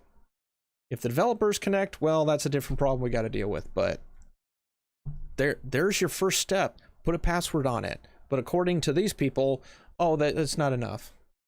It's not enough. You're to sit there and say, you can't have this server because if you've got the server, then it's going to expose the game company and consumers to bad actors and malware and data breaches. It's like, no, it's not on the company. That's on the server host that's running the server to protect the data. It's on you to make sure that the password is up to snuff and that you're updating it every couple of months and you're not using the same password for 17 different accounts. Yep. I mean, honestly, this argument that, we can't do this because if we give you this access, then we're liable. It's like, no, you've never been liable in the past. Why would you now suddenly be liable currently? Yeah. There's a reason the ESRB says on online games, online interaction is not rated because they're hands off. They know they can't rate that. Everyone knows online interactions, even in the early 2000s, like, who knows what you're going to run into? Nowadays, we kind of know. You go into your average Call of Duty lobby, and you know what you're going to expect. But in the early 2000s, The early 2000s Baron chat. Oh my God. Baron chat? Oh, I wasn't there for Baron's chat from World of Warcraft. Oh, okay. Some of the shit that was said in Baron's chat was messed up. Or if you were on the Alliance side, sitting in Goldshire. Oh. And then everyone running around with their naked night elves dancing around. Oh, yeah. Doing their RP. Oh, boy, their RP. Yep. Stinkbook says, sorry, but why would they do this? For the most part, because they can. If you're talking about, like, why would developers do this? Because they can. They know how to code this kind of access. And why wouldn't they build backdoors in? For a developer, you probably want to have a backdoor in for whatever security reason, which that's fine, you're the developer. But also, some people, like the guy who made Welcome to the Game 2, if you developed an interface to then be able to mess with people, you did that because you enjoy power. And you enjoy the idea of being able to ruin somebody else's entertainment. It might not be laid out in that thought process in his brain, but that's the end result. You're going to ruin someone's entertainment. Yep. Your choice, I guess, to do that kind of thing. What was increased security risks? Bullshit. Significant engineering and architectural changes. This one, I'm not saying they're right. This one is surprising because this is giving the idea that this has never been done before. Again, I work for a company that is international. We deal in hardware and software. End of life is an absolute requirement when we're designing a new product, when we're going to be installing for a customer, be it international or domestic. End of life has to be taken into consideration at every aspect, from the software to the hardware, to the firmware in the hardware. There's times we'll install hardware somewhere, and 5 years from now, the vendor will stop making certain aspects of the hardware. So we have to go somewhere else, or we have to re-engineer the part entirely and replace the part because, well, the part was end of life. And so we have to then account for end of life. Same with the software. We use Linux, but there's certain aspects of Linux that are end of life. So we're trying to move into new forms of Linux. But when you got certain governments that are slow to adapt, it's kind of a problem. So for them to say, oh, allowing private servers would present significant engineering architectural challenges for many games. Not my problem. Factor it into the budget when you're drafting this thing. You can put a little box in there when you're having your dozen or so people in your giant meeting, and someone asks the question, what about end of life? Oh yeah, that's a good thing. We got to factor in when we're going to do this. How long are we going to go? Oh, we have end of life. When are we going to do it? What's going to be the process? You might actually see it as similar to like disaster recovery for major corporations. They don't want to use disaster recovery, but they have to account for it because they have customers, they have obligations. You can put in end of life, you just don't want to. It's too much. No, it's not. It's not my problem. End of life is done by everybody. You can do it too, developers. Just don't want to. Talking about it, it's already built in. For some of them, yeah. End of life. It depends When on the they end of life. stop updating the game, they stop updating the game. But just because they decide to stop updating the game doesn't mean that they have to kill the game or make it impossible to still be able to be accessed. Yeah. The And, only reason to do that is if you're not selling a completed product and stuff like that. It's just it's stupid. it's very stupid. Everyone knows the example of The Crew. The Crew's been mentioned, like Scott Ross has talked about The Crew. I think JT's talked about The Crew. Lots of people talked about The Crew. There's another fairly popular game that succumbed to this kind of shenanigans of shutting down. Battlefield 2142. I bought this. This is mine. I bought this either at like a Fred Meyer, a GameStop, or one of those places. There's a disc inside here. There is a booklet with a product key inside here. I owned this. I can't play this anymore. This is a brick for me because the activation service for the product key is no longer valid. Support no longer acknowledges. You go on EA, this game doesn't exist to them. This is a non-real thing. Also, it's the deluxe edition. I spent like an hour to an hour and a half talking with support, trying to get information on how I could play this. They sent me a Reddit article explaining that, oh, they don't support it anymore. The support person couldn't tell me that. They had to send me an article explaining that. The only way that I can play this is I have to find a cracked, I found it. I had to find a cracked version with some fan-made binaries through an online community, which I can set up, start a server, and play this game with bots myself. That is the only way that I can do that because EA and DICE shut this down out from under me. This was a very fun game. I had a lot of time in this game. I had to go get this thing specifically because I wanted to bring it as an argument. But yeah, that's a paperweight now. That disc, I can stick it into my computer, get a disc reader. I go to put the code in, does nothing. Muffin's crying, but he needs to go to bed.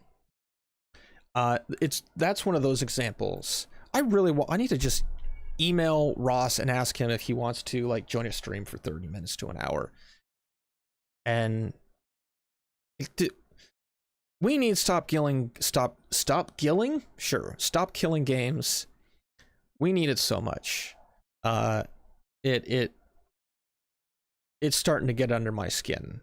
Like, I expected this kind of response, but just how snub-nosed, dismissive they are. Oh no, none of this can be done. This is another one that I like. Reputational harm doesn't exist for corporations. Allowing players to run private servers with online interaction possibilities could result in players using those games in ways that don't align with the game's company's brand values, leading to, a negative association with the brand, thereby harming its reputation. Negative brand reception. Again, why have open BattleNet? Why even allow doing some of the things that you've done with these online games? Why have text chat? Why have voice chat? There's no policing of this stuff anyways. Again, they're presented, this is a straw man. This is being presented as something that already is a concern. It's not, because you paid for the game. They don't care if you're getting X-Defiant. There's a good example. Day 2 of that game being released, it was hacked. And it was cheated out the ass. And the developers did nothing about it. They couldn't do anything about it. Well, they probably could, but that would have required, again, engineering resources and architectural challenges to get rid of the hackers.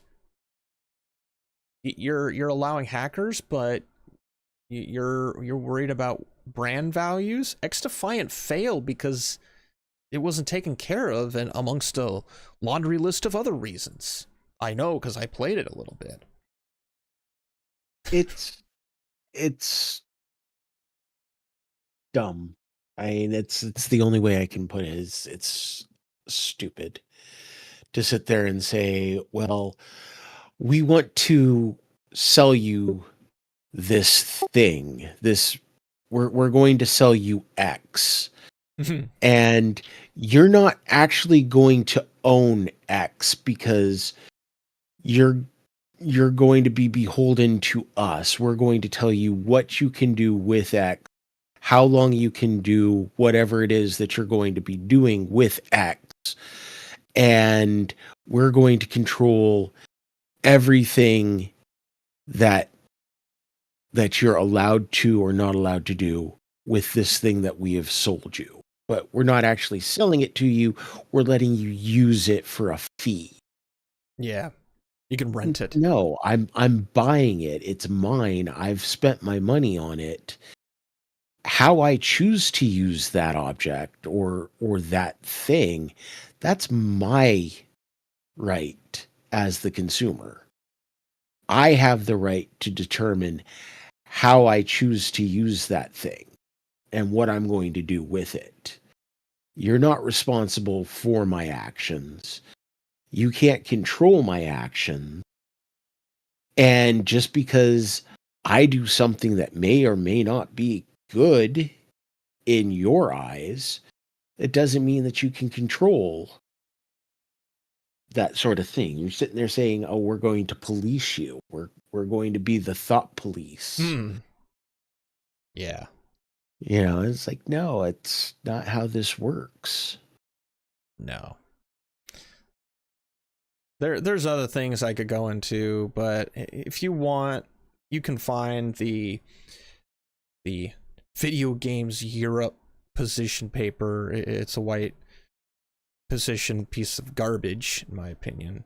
I just wanted to touch on those. Basically the company's saying that we need to have these things in place. We can't give you this access because we want to be able to control everything that this thing is. Like, you sold the IP, you created the IP, you own the IP, but you don't get to control what people do once they have that IP in their home, in their possession.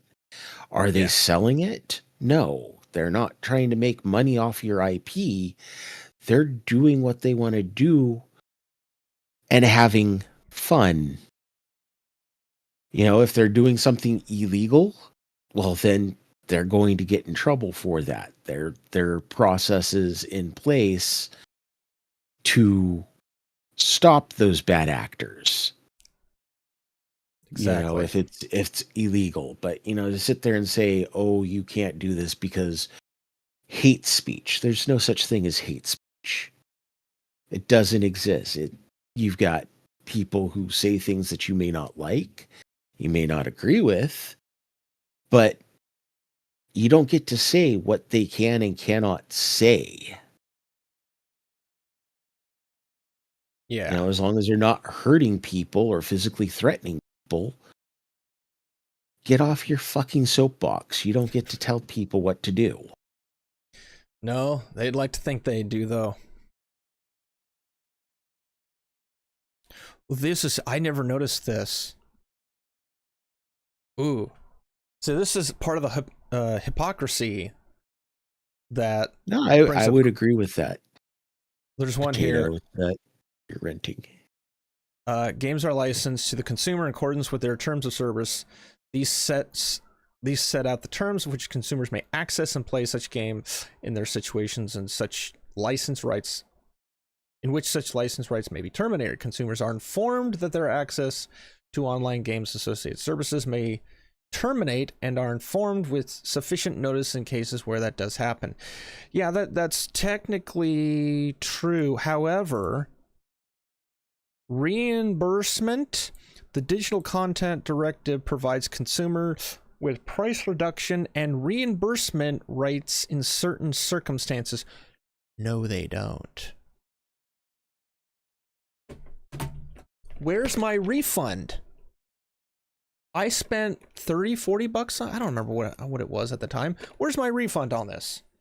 I've never been refunded. Obviously, this is EU, it's different. But just that line there, that arrogant line, reimbursement, no one's getting reimbursed on the money that they put into something like Destiny. Or the money they put into something like The Crew. Don't give me that bullshit. No one's getting reimbursed for these kinds of things.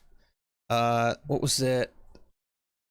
I previously talked about what Epic Games was doing, which actually surprised me. The hell was it?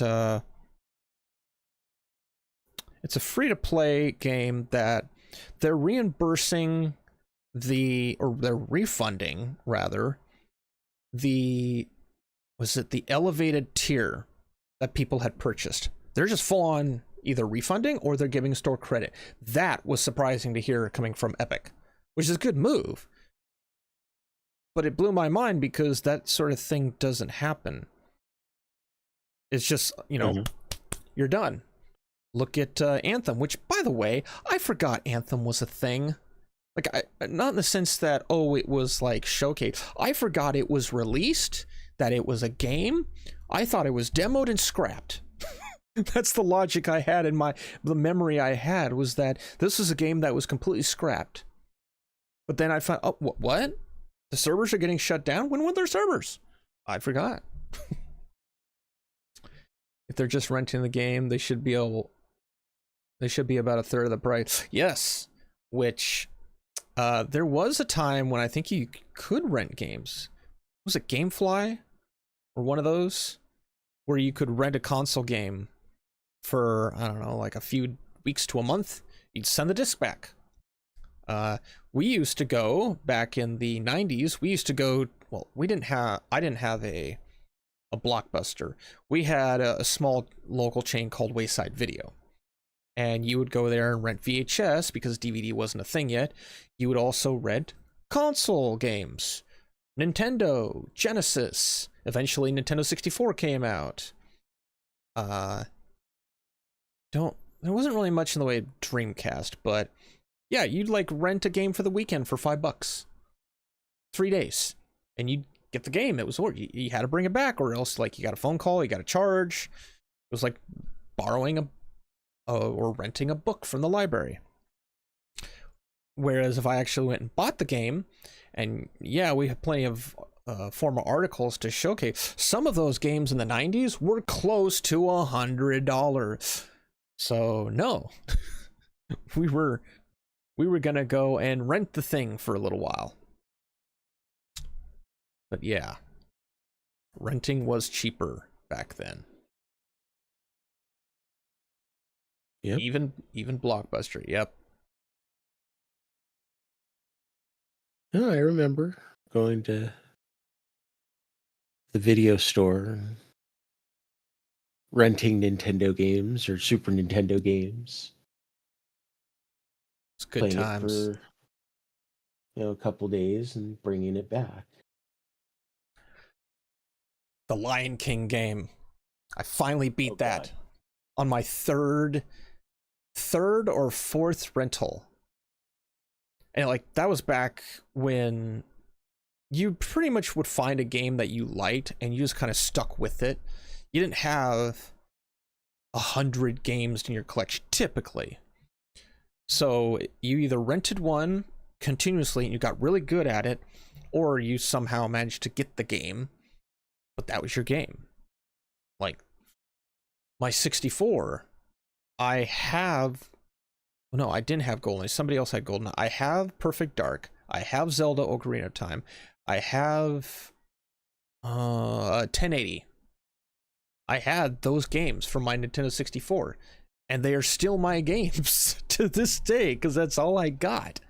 Friends had other games. Yeah. We had a very small selection of stuff at the time. No, I like the Nintendo. Me and my brother had Mm-hmm. the NES. We had the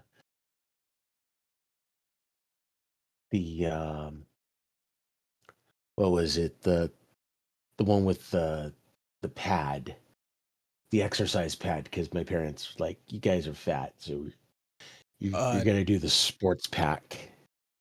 For the Nintendo? Yeah, they got it was like a it had Duck Hunt, Mario Brothers, and some sort of Oh, Olympics type game where you did hurdles and stuff. the Power Pad. Yeah, power pad. So you like sit there and you'd run on it and you'd jump and run and jump, and depending on how Wow. fast you really sit there and make your guys go. Yeah, the Olympic package, I think it was called. Ah, okay. And yeah, we had that. We had, what was it, Zelda. I think we had a total of 7, maybe 8 Nintendo games That sounds about right. total. We'd rent or borrow games from friends, trade games, trade them back. Oh yeah, that was a big thing. Hey man, I got Metal Gear Solid. Can I borrow this? Contra! I want to borrow Contra! Reminds me of DDR. Yeah, I think it was the predecessor to the DDR pad. That makes sense. I totally forgot this was a thing. I didn't have one, obviously. I don't know that I ever knew anyone who did. But No, I had the power pad. Nice. We learned to cheat. We would sit there on our knees and we'd just sit there and hit Punch it. the pads with our hands to go faster. Nice. DG, you worked at Blockbuster? Sure, that's how you say it. Blockbuster back in the day. Wow.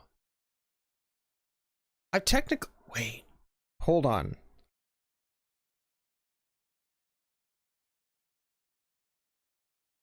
I have been in a Blockbuster. There was one in the town that I actually live in.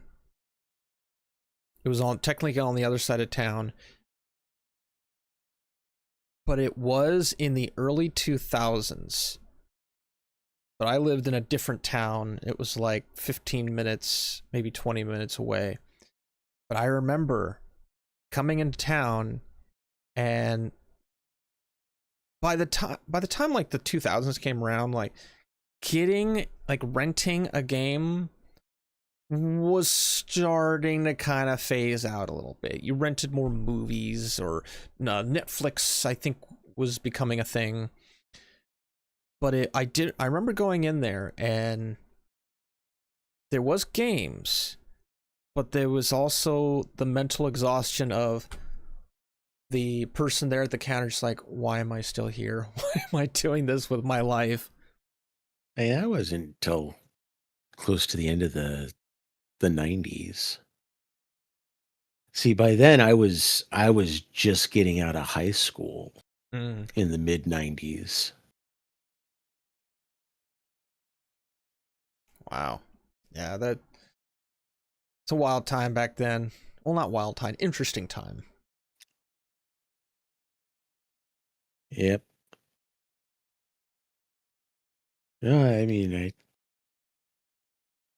I would remember going to Toys R Us to look at the video games, and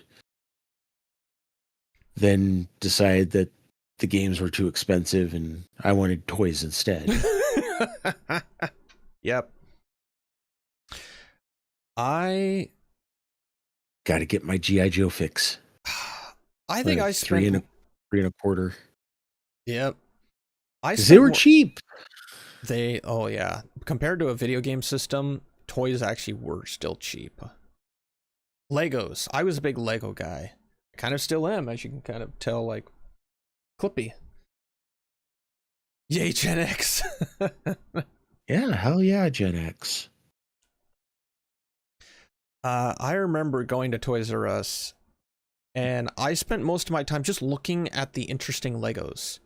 I only get like some of the smaller ones because it's all I could afford, but seeing the big elaborate one. This is back, like, Harry Potter's kind of taken over Legos in some small aspect, but back then you had just like generic pirate, you had generic wizard, generic fantasy, generic sci-fi, but they all were still really cool. Like the three-mast pirate ship I had that. I had the three-mast pirate ship, and I would try and build like really big galleon designed ships with all the pieces that I had.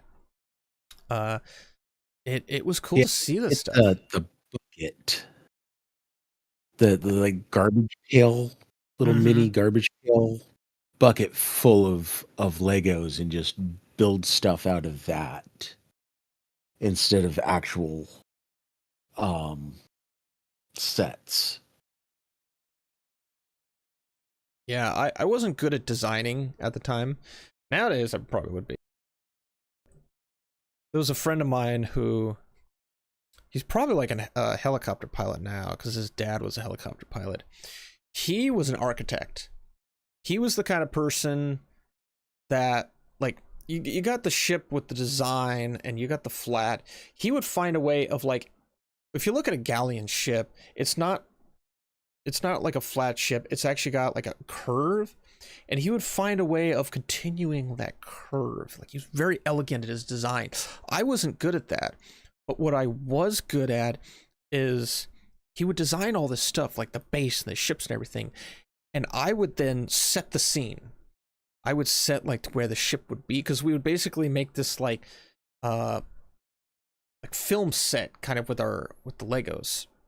And so I would place all the characters, I would place a ship, I would like build the war shots and like the cannons firing. I would design all of that. Because, well, he didn't know how, but I didn't know how to build the ship and all this stuff. So we really had this interesting kind of dynamic going on where he would just build stuff and I'd set it. And then we'd like take pictures of it, we'd show our parents, and it was really cool. Fun, nerdy stuff that we did back in the day. Chuck E. Yeah. Cheese. It's still going. Chuck E. No, Cheese is still I would going. sit there and take the Lego stuff, and I would try to make different ships from like Star Trek, or Mm, try to make something from Star Wars. the It just Falcon. No, I never made a Falcon. I tried making the Enterprise, and like the A-wing and Oh stuff like yeah. that, which couldn't really do too well with some of the parts, but I mean, get pretty close. Yeah, You the know, A-wing is a power of imagination. the A-wing's a simple-ish enough design that you can kind of wing it, as opposed to like, oh, a Y-wing. You need some support brackets to make something like that. Yep. Good times. Lots of But good yeah, times. most of my stuff, I just sit there and I pull out my He-Man figures and my GI Joes and my Transformers to have a massive multi-universe battle. My parents would come into my room and yell at me because I had toys all over the floor. You It's were the like, you need original. to clean this up. It's like, you don't understand. They're in the middle of an epic fight. I gotta finish the story, Mom. Or Dad. Yeah. What the hell's going on here? Well, you see, Skeletor and the Decepticons got into some shit, and now now they're held up in Snake Mountain, and they gotta come in, and good guys have to wreck some shit. The original multiverse was in our heads, people. We Right? we were having Batman meet Mickey Mouse decades ago, before fanfiction.org was even a thing. We were doing it with our toys. Yeah. Right? You know, and based on what Video Game Europe wants to sit there and say, which they're not even a legitimate No. They're thing. not. They're just a lobbying group. Yeah. They're not They a want to government sit there and entity. say, "Oh, you have Bugs Bunny and you've got Superman." Well, they're not part of the same, or well, I guess they're Warner Brothers. So yeah, never mind it. Mickey Mouse and Superman, and Yeah. oh, because of this, you are never allowed to play with both of those things at the same time because not allowed to. We control what you're allowed to imagine. Get fucked with that logic, Video Games Europe. No. I realized we went full tism distraction, but it's fine. It's normal. Don't worry about it, as Ginger would say. Yeah, Video Games Europe is garbage. They're not a real government entity. They have no ruling power. This is being put in play. If you go look up Video Games Europe and who is membership of them, it'll make sense. It'll make Well, all and the more sense. that's the thing that people need to understand is that these aren't a government organization. They're just a bunch of lobbyists working for the publishing companies. Yep. It's a bunch of garbage. And we really don't need to take them serious. Like, I'm just one guy, and I've already poked a bunch of holes in. Like, you get a lawyer to really dissect this, which I wonder how, like, would Mike Raffi, or Attorney Tom, well, Attorney Tom does it, he's personal injury, but Legal Eagle, how would they look into something like this? That'd be interesting to see. They haven't weighed in on this very much, and I wonder why. They're probably researching the hell out of it. But yeah. What's that?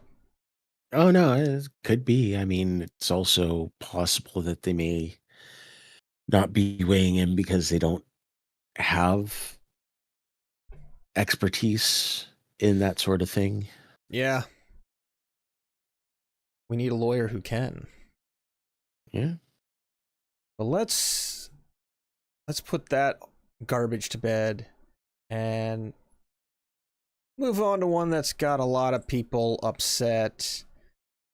some of which is reasonable, some of which I think people are they're taking what they're seeing and they're assuming that there's nothing but bad down the road.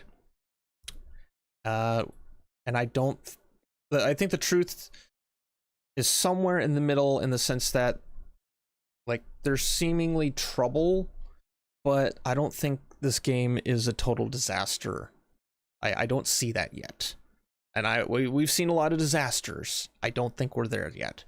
I think this is something that is concerning, but it's no reason to just flip the table and say, well, I guess it's garbage. Like, so many videos, I literally see the thumbnail. It says, do not buy Subnautica 2. It has failed. It's like, again, like GTA 6, like you were saying, Scaly, the game's not even out yet. It's not even out. We don't know what it looks like yet. But, and of course, you know, in classic hilarity, I had to go with a Kotaku article. But it wasn't Alyssa Mercante, it was whoever this person, Ethan is. As the Subnautica 2 team could miss a $250 million payout after publisher delays it to 2026 against the founder's wishes. That sounds like a retail thing right there, which I have some experience in working for Lowe's and them coming up with elaborate ways of making just enough money to pay the store manager and the assistant store managers, but not paying everyone from department manager below, not getting a dime. Because at the time, I don't know if this is still the case, Lowe's their bonus system was something called SSCI, which was a quarterly set of parameters that if you met these parameters, you would get $250 to $500 in your paycheck, which at Lowe's pay at the time was pretty nice.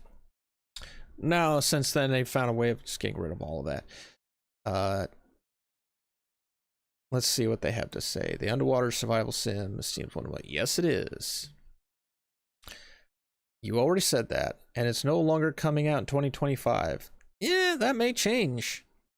Considering the backlash, it's possible it could change. According to a new report by Bloomberg, why are they reporting on video games? Publisher Krafton has decided to delay the underwater survival sim to 2026, which will likely deny the developers making a game $250 million payout. In simple language there, that kind of tells me that there was a clause in there that if they made their quota and they got the game out in 25, then they got the bonus. But if the game didn't come out, then that would potentially breach the contract, I'm guessing, and allow them to say, no, you failed, go screw yourself. Essentially, yes. Pocketing the profits. Yep.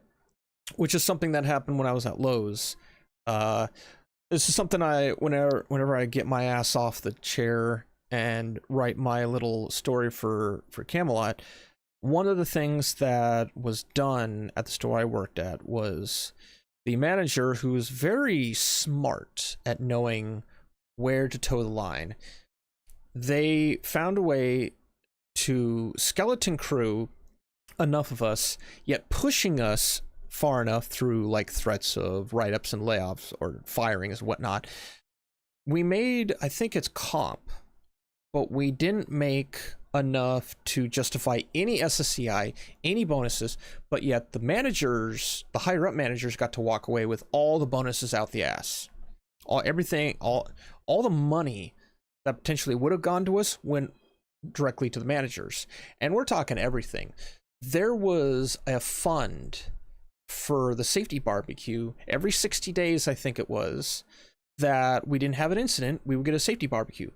There was an excuse that would come up where, oh, we couldn't do that. Well, as we later found out, that money was still being allocated to us, but the store was not giving us that, and instead just pocketing it themselves and spending on whatever so that the managers could use it. But we, the employees, never actually saw that. Instead, it was just written in the books that, oh yeah, we had the safety barbecue. Well, no, you didn't, because we didn't see it. other things like Christmas, or the Christmas party was supposed to be something that funds were allocated for. Well, no, instead, all the employees had to provide all the games and all the food and everything. Well, we did, and then we were told, oh yeah, this is your Christmas party. What? So stupid things like that. Finding the fine line of basically being cheap. And I see similar thing here in that regard. Bloomberg reports that Unknown Worlds would get a whopping payout if it hit a certain revenue goal by 2025, which is unlikely to do now that Crafton has delayed Subnautica 2, recently confirmed that for early access launch for later this year. That delay came against the wishes of co-founder Charlie Cleveland, Max McGuire, and CEO Ted Gill, all of whom the publisher fired last week and replaced Striking Distance Studios CEO Steve Papatis. That is not a random name, which I'll go into here in a moment. According to a live recording of all hands meeting reviewed by Bloomberg, Palpatis, I want to say Palpatine so badly.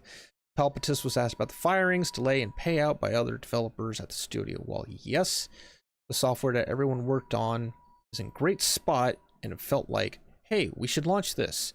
That wasn't where both parties aligned around, he said during the meeting. On the question of whether Crafton delayed the game to avoid paying out studio bonuses, Palpatis responded, "It's never been told to me that we're making this change specifically to impact any earnout or anything like that."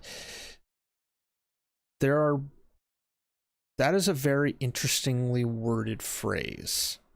Humans don't talk like that usually. But that's the line that he said. The money would have been reportedly paid out to the staff on the studio floor, including hundreds of thousands of bonuses to some on the roughly 100. Someone's getting high right now. And it's not me.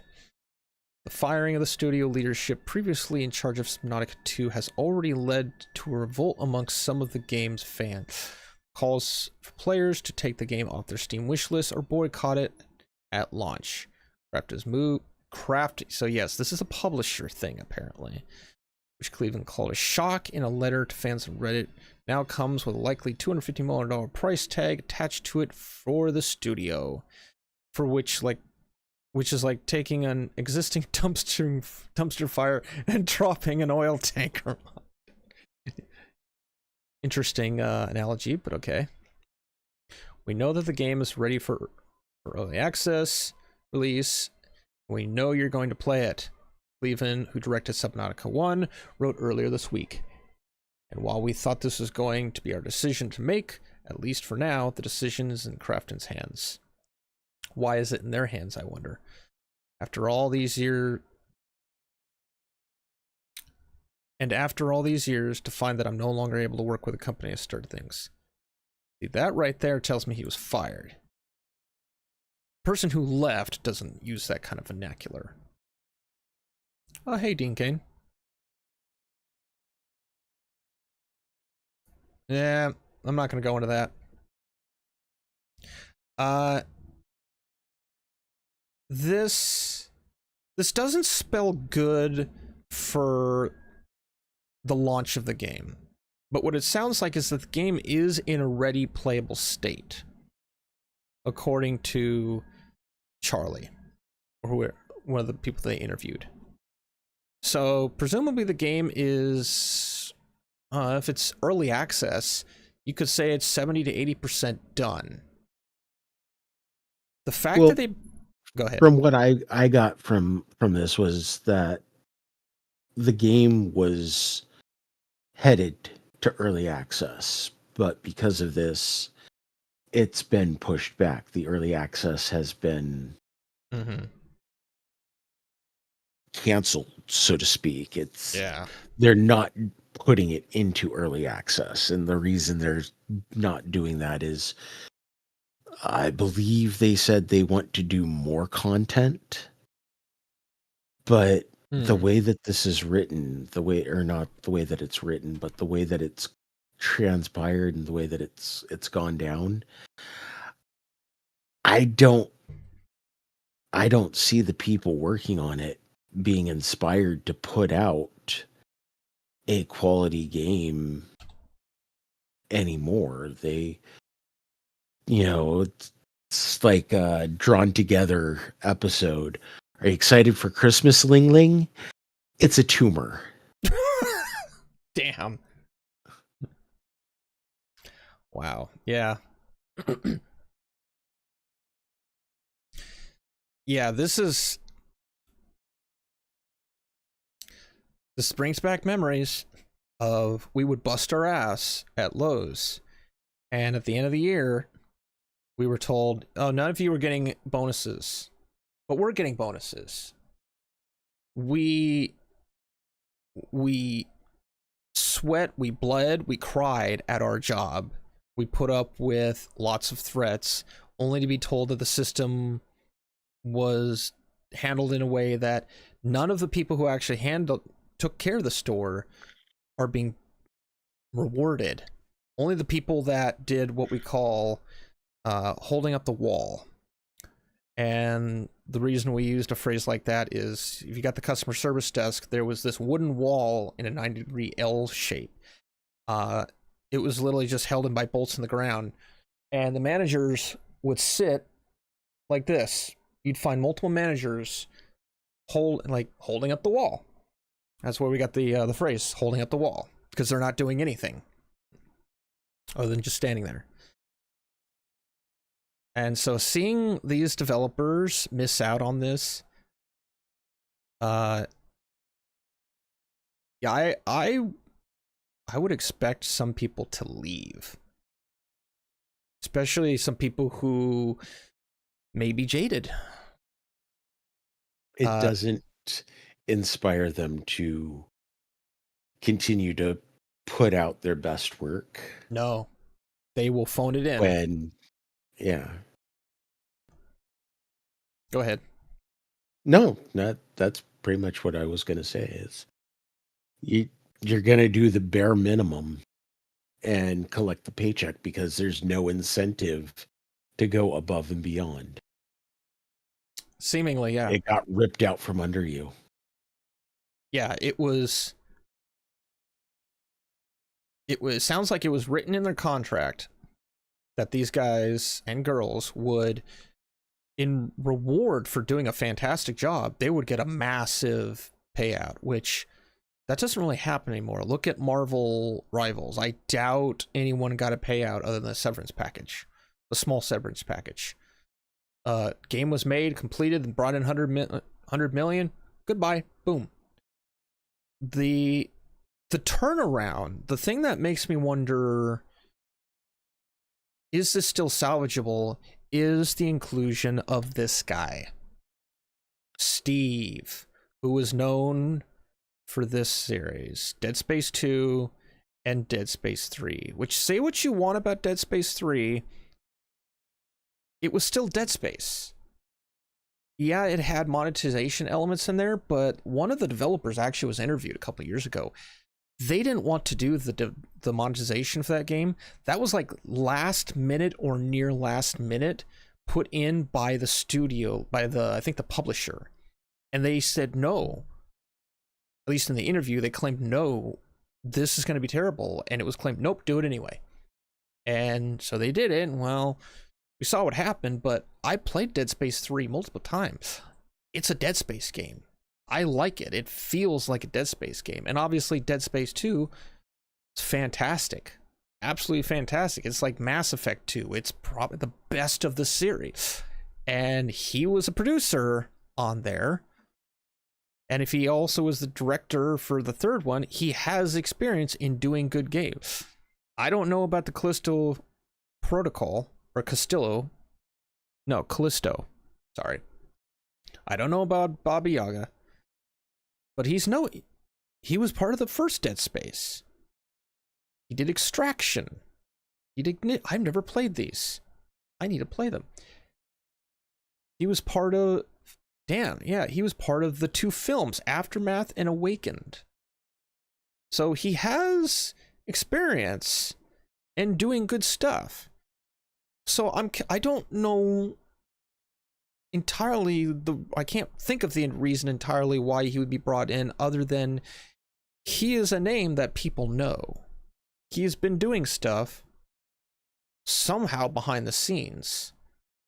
Like the last game he did apparently was, no, it was a short. It was Bonfire in 2019. He's been doing something behind the scenes, obviously. Oh, that's what it was. Legacy of Kain. Soul Reaver 1 and 2. That was last year. And then Baba Yaga in 2020. If he's being brought in to manage this project, I'm willing to put faith in what he's gonna do. But I'm still apprehensive at what the publisher is going to do. Is he there for the publisher or is he there for the game? I don't know, but I'm willing to give a little bit of more time to see what happens. That's just what I've been able to find out just earlier today, getting prepared for this. Like, who is this guy? What has he done? Yeah. But I'm not sold on this game being dead because you don't make a I'm not ruling out the possibility that Subnautica 2 could be absolute dog shit. I'm human enough and rational enough. Yeah, that's possible. Subnautica 1 could be the greater one, and Subnautica 2 could be known as being... Hi, Bonzi. Yes. I love you. Are you wanting food too? Are you hungry? Subnautica 1 was great, and we will all remember that it was great. If this turns into... I was talking with Scaly about this last night. This could turn into a Plants vs. Zombies scenario, where they take what was potentially a fantastic IP and they just obliterate it. That could be. But for people to go around right now saying, don't buy it, it's absolute garbage, it's dead. Really? Do we know that yet? It's a little early to be going right into the doom and gloom. A little bit, yeah. I mean, it's barely everybody's so caught up with this whole bullshit. It's either all or nothing, and it happens in politics. It happens in everything where you sit there and I've got to be the first one to comment on this, even though I've got absolutely no idea what the hell I'm talking about, basing it completely off of a gut reaction. Yeah. This is what I want it to be, so therefore I'm going to will it in. It's like, slow down. It doesn't have to be it's all or nothing. Yeah. I want this to be good. You don't have to sit there and say, I completely 100% agree with what's happened here, and I'm still, 100% behind it. And it's like, no, you can sit there and say, I don't like what I saw happen with this, what the company did with these 3 people that devoted their time and their energy into making the first game really great. And I don't the way that it played out, it seems kind of shitty, but I'm not ready to write off the game and say, well, that's it. It's, here's another franchise that's gone up in smoke because other franchises went up in smoke, and I'm just going to sit there and find the most negative thing and just bitch and moan about it. And it's like, nah, it's not even out yet. Yeah. Step back and wait. Yes. It's shocking how emotional people get with it's a video game. Yeah, we want it to be awesome. It's We not want it to be just great. video games. It's just being pessimistic to be Yeah. pessimistic. And I'm a cynical bastard. Like, there's things in life that I just have no faith in. Usually politics, but that's why I don't talk about it. But there's plenty to be optimistic about still. This situation may change, because you look at articles like this. They claim that Crafton blames the delay on 3 devs who were given $225 million and then abandoned their jobs. Really? Is that really what happened?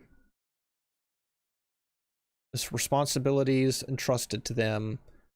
Scathing statement today. Bear in mind, corporations love to lie. They know full well that lying is necessary to protect the business. This was yesterday, apparently. In response to July 9th Bloomberg report, the avoided paying out. Publisher said that it deeply values Subnautica's unique creativity and immersive world building. That is written by someone who doesn't even know what a video game is. Or at least they don't even know how to play the game.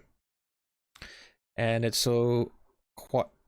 acquired developer Unknown Worlds to provide fans with even better gaming experience. You didn't need to, for starters. The first game was self-published on Steam. It did perfectly well on its own. It didn't need you, for starters. Fully committed to supporting Subnautica's future success. Yeah, I'm not going to say anything yet. But after the game's original 2018 launch, some facets of the sequel's development have sunk and blame is being thrown. Well, of course it does.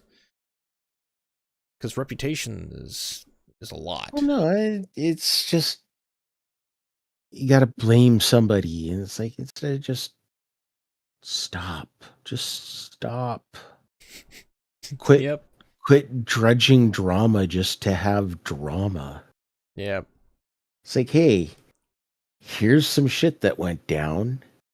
It's not good. It's not bad, but it happened. Are you allowed to have an opinion on it? Absolutely. Have an opinion on it, but it's not the end of the goddamn world. No. There's a scenario that pops up in my brain sometimes, is the Doom Eternal soundtrack, and how there was initially like, oh, it was all Mick's fault. It was all his fault. And then Mick was like suspiciously quiet for a year or two. And then he came out and he said his side of the record, which at least defended him in what he did and what he was asked of him.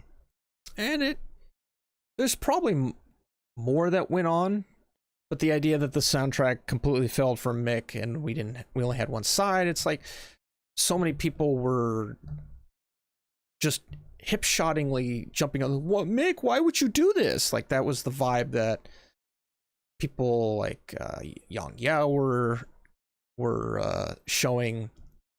I don't remember if JT was popular at the time, but pretty much anyone who was making a video on it was giving this kind of response of, oh, why would Mick do this? It's like, we haven't heard from Mick yet, and we evidently did. I'm still optimistic. Like I said before, I will acknowledge that this could turn. What's a better way to put it? This could turn into a Cyberpunk 2077, where we're shown one thing and we're given something completely different, and they have to rush to fix it. But that won't be for another year, supposedly. Yep.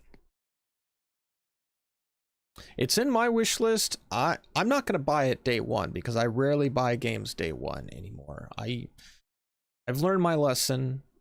And unless it's an indie developer and I've kept an eye on it and I've talked with them, I'm most likely will not be getting any games day one. And I don't recommend that anyone does, because we can't really, I mean, someone has to, obviously.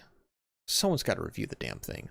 It's not going to be me. Well, I mean, reviewing it's one thing, but I mean, if you're not really a content creator, so to speak, or your whole bread and butter isn't, you know, playing the game to monetize it, and that's how you're making money, then Mm-hmm.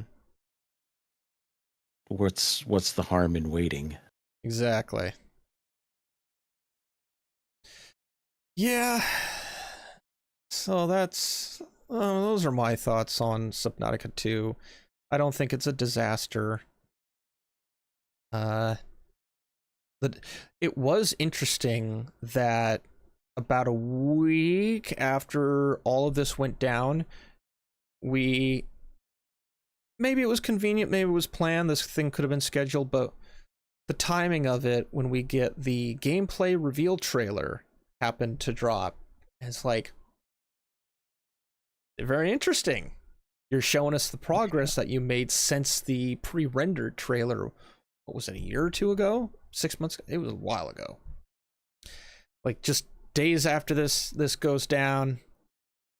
Was this done to save face? Was this done because you're gonna still be releasing it? Like, it's interesting. You know, and it could be there's something going on and they want to make sure that it gets put out properly, and that stuff needs to be fine-tuned, and it could all just be a coincidence that all of this other shit just happened to hit at the exact same time. Yeah, timing is a thing, and a lot of the other channels don't really. It's not something like they take into account. Optics wise, it doesn't look good. Definitely not. Like, this is a very highly anticipated game. Everyone's eyes, as far as the gaming scene goes, are on this thing. Ever since, well, the first one got popular, I think, by just word of mouth and YouTuber. We want to know. So yeah, anything that, especially now, especially with all this shit, we're going to be watching every detail that comes out. Even if we're not watching, we're going to hear about it. Someone's going to talk about it. Smash JT is going to talk about it, or someone like that. It's going to be looked at with a fine-tooth comb. Yeah. I just hear, I haven't found shit. Yeah, I'm sorry. I think I missed what Stinkbug was saying. Okay, so now that he's gone, we can do something. Oh, okay. Yeah, it's the waiting game. Games are always like, games kind of are not always late, but they're often late.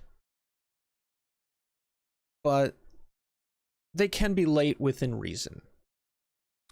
Honestly, I would rather see the game be delayed and put out late than, you know, having to sit there through a 80 gigabyte day one download. Yep. Yeah, it's, you also could get a Star Citizen scenario where you've already released the foundation of the game, but you can't really do anything in it. But yet you're charging money for this thing. You could have that scenario. I don't think we're going to get that. But yeah. Yeah. No, I would agree. You say if the game needs to be delayed, then delay the game. You know, here's what's going on. We need to push it back. We need to make sure that it's going to come out and be a stellar product, and everyone's going to get their money's worth out of it, and they're going to enjoy it and not have second thoughts on, why did I spend my money on this? Yeah. If that's the case, then by all means, delay the game and put out a quality product. Yep, we're gonna find out. That's the thing. Like, the developers and publishers can't hide this thing forever. If they canceled this thing for whatever reason, I wouldn't be surprised if all hell broke loose on the internet. It's not going to happen, I don't think, because there's evidently a lot of money that's been put into this, and they want to make that money back. Yeah. It's kind of like why Concord is slowly being snuck back in, is because someone or some group of people at Sony are going to try and monetize. They're going to try and salvage something of Concord after, what, 7-8 years? I don't know what they're going to salvage, but they're going to try. They're going to try. You gotta try to make something back. Try to get. Yeah, you gotta be able to at least say that you were able to pay for the lattes, coffee. Got to pay for the coffee. Gotta pay for the coffee. I do think it was, I mean, in my opinion, just based on my experience with this series, you could have brought anybody in to be the replacement. You could have brought in a bunch of Call of Duty people. The common... No, you couldn't. No, I mean, you could. No, you It'd be bad. Is Call of Duty... No, because, I mean, with what they've done with Call of Duty, putting out a game every year now? No, I meant for fixing this project. Oh, yeah. For just fixing the product. Yeah. It suffered. That game has suffered because it's getting pushed out so quickly. It's slop. It's no longer quality. Black Ops 7, get ready. Get excited. Yeah, if you would have brought in any of the Call of Duty people, like what Battlefield did, which I guess it saved it. I thought 2042 was fine, but I've been singing the praises since the third week it came out that I started playing it. But I know I'm in the minority there. I think this was a strategically smart move to do because Dead Space is known for being good. One of the videos that I did, it was like, the only video that I had seen was that it was like a negative comment about, oh, they brought in the guy who worked on the Castillo protocol. And I thought, okay, well, who is that? Like, I don't even think they mentioned the name. And then obviously I started looking at it. It's like, he was additional crew for Castillo, but he did so many other things. Like, why would you, like, this person in this other video completely glossed over the fact that this person was an EP and a director of Dead Space. Also, they could just frame it as, oh, they were on the Castillo protocol, so they brought in this person, the game's gonna fail. Like, people want this game to fail. When I see that kind of sleight of hand, they want Subnautica 2 to fail. Why do you want it to fail? I want this game to be good. I want to play this game. If it's good. Just, they're farming drama at that point. Yeah, it's dumb. It's all dumb, and YouTube keeps sending me videos about it because, oh, it's Subnautica, it's big hot button thing. It's still not working, damn it. That's something I need to work on tonight after the stream. Assuming that I don't just crash out first. I need to fix the StreamYards. Let me... His bot still isn't... Yeah, my bill... Oh, thank you, Alan. You're awesome.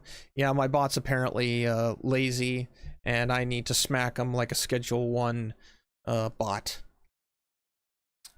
Yep. Yeah, hop in Discord. We do all kinds of stuff in there, just not porn.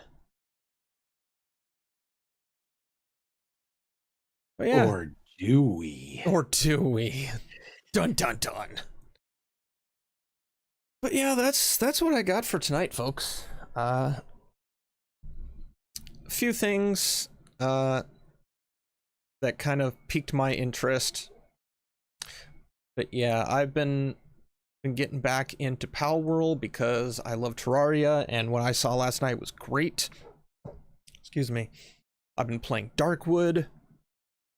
I put out a video on Liminal Point, which that's a game that presumably has an end game. It has an endpoint because it's done by a small studio. There's nothing wrong with that. You can have a big popular game and it's suddenly, hey, you're done. That was GTA Vice City. You could, once Tommy Vercetti acquired all the property, killed off the Scarface asshole, you owned the city. Only thing left to do is like just go do whatever. Like, you did it. You won. You finished life in the game. And that's now seen as like a bad thing because we have to constantly... Video games have to be a job now. No, they don't. Video games are enjoyment. If you want the job aspect, you can absolutely do that. That's why games like World of Warcraft exist and other such games. You can go do that kind of thing. Your daily chores. Yep. Which, oh, I don't know if I've talked about this. When Pandaria was first released, because I was playing at the time that Pandaria was like being beta tested. I remember Yogscast were testing it out. Pandaria, it went retail, and I didn't have it, but I knew like the map was designed, it had changed in a way to reflect Pandaria, and it was like, no, you can't go here because you don't have the expansion. Fine, whatever. I was still doing my thing in like the Eastern Kingdoms and Kalimdor and Northrend. I was really big into the Herbalist. I had a mod, because mods were a big thing in WoW, I don't know if they still are, that showed me all the locations where the herbs would spawn. They wouldn't always be there, but it would give me a spot with a little dot on the map of where presumably I could go find one. When Pandaria... What's that? Yep. Mm-hmm. When Do Pandaria... have the same thing for the mining location? Yes. I played with that one a little bit. Got rid of it because I was more into herbing. But something happened. And it happened for several weeks. And it's around the time that I think I just like lost interest in WoW. It was like one of those things that I'd done a bunch of stuff that I wanted. I could not find one single solitary herb for 3 weeks in all of the locations. And I combed every area. The, what was it? The Arathi Highlands, Kalimdor, Eastern King, all of those areas. The Nether, not one herb anywhere. I spent weeks trying to figure this out. And then at some point I had gotten Pandaria just like on a whim. Plenty of herbs in Pandaria. I was like, well, that's weird. Maybe they fixed it. So I go back. No. Pandaria was the only place that had active herbs being spawned in game. And I didn't understand why. I uninstalled the game, I reinstalled it, uninstalled all my mods, played just vanilla, nothing. Only in Pandaria could you find herbs, and it pissed me off so much. Because half of my money making was based on gathering herbs, getting enough stacks, and going selling them on the market. There was a thing called, I don't remember what it was called, but it was in the Arathi Highlands. So you get 20 of a certain herb. You could sell those bastards for like 100 gold out of a 20 stack, and I'd make bank in a few days' time because the Chinese gold farmers were getting them all. I thought about that. I spent 3 weeks testing that. This wasn't a regular thing. There would be regular times in the past where I would find, okay, there's an herb here, there's not one here, but oh, there's one here. And then, oh, I could find another one here. Like, there were herbs in the world. I would go and... the spawn rates were turned down to force people into the other areas. Yes, it did. And I didn't want to get to that, like, tinfoil hat thought, but I had nothing else to go on. Because I'd played the game for like a year and a half. And I learned almost by location, like, okay, I'm going to get these level of herbs here in like Kalimdor. And then, oh, I need to make this kind of potion. Oh, I need to go over here for this particular kind of herb because I'll find them. And then another would have Izzer. So I had a familiar understanding of the herb spawning world. And like, okay, I get all these herbs. Either I can come back in a few hours, or I can just come back the next day and get more. This was weird, and it really does seem like they turned them down to be like, go to Pandaria, that's where all the cool stuff is. I did not like it. It annoyed me. Yeah, no, I mean, I completely understand. I would do the herbalist, and I had the area mapped out, so I would jump on my mountain. I would just do a circuit, and by the time I finished the circuit, everything was respawning, so I'd go and do it again and do it again. Yeah, and spend an hour farming. You could, because like certain areas you could just follow the coast of an area, and you had your little map, because the mod would allow like the spawn points to just be kind of like set as dots, and you'd go to I wouldn't always say what it was, but you knew something was there, and if it wasn't there, we'd go to the next dot. And so you could just comb along a particular area, and you could fill up your bags in a like Scala said, about an hour's time. It was really nice. Even if you like there was something you didn't need, you'd get that herb and you'd put it in like your vault, your guild vault or something, because you were gonna use it for something down the road. That you were a hoarder when it came to herbs. Got all of them. Yep. I love amazing single player stories. Red Dead Redemption 2 still stands as the single best I've ever played. Red Dead 2 really was. That was probably the last AAA game that I bought near launch on a whim from someone else. I'd heard about Red Dead Redemption when I was working Safeway around like 2009, 2010. And one of the people, she wasn't a gamer, but her husband was. And so she would just watch, and she was really fascinated by it. So that was my first introduction to it. Was okay, so it's like a spaghetti western, but it's a video game. And then I started hearing more about it, and then Red Dead 2 came out, and someone said, just get it. Just don't even hesitate, just get it. And I did. And it was amazing. It really was. I've only ever played through it one time, but I'm not a big Western guy either.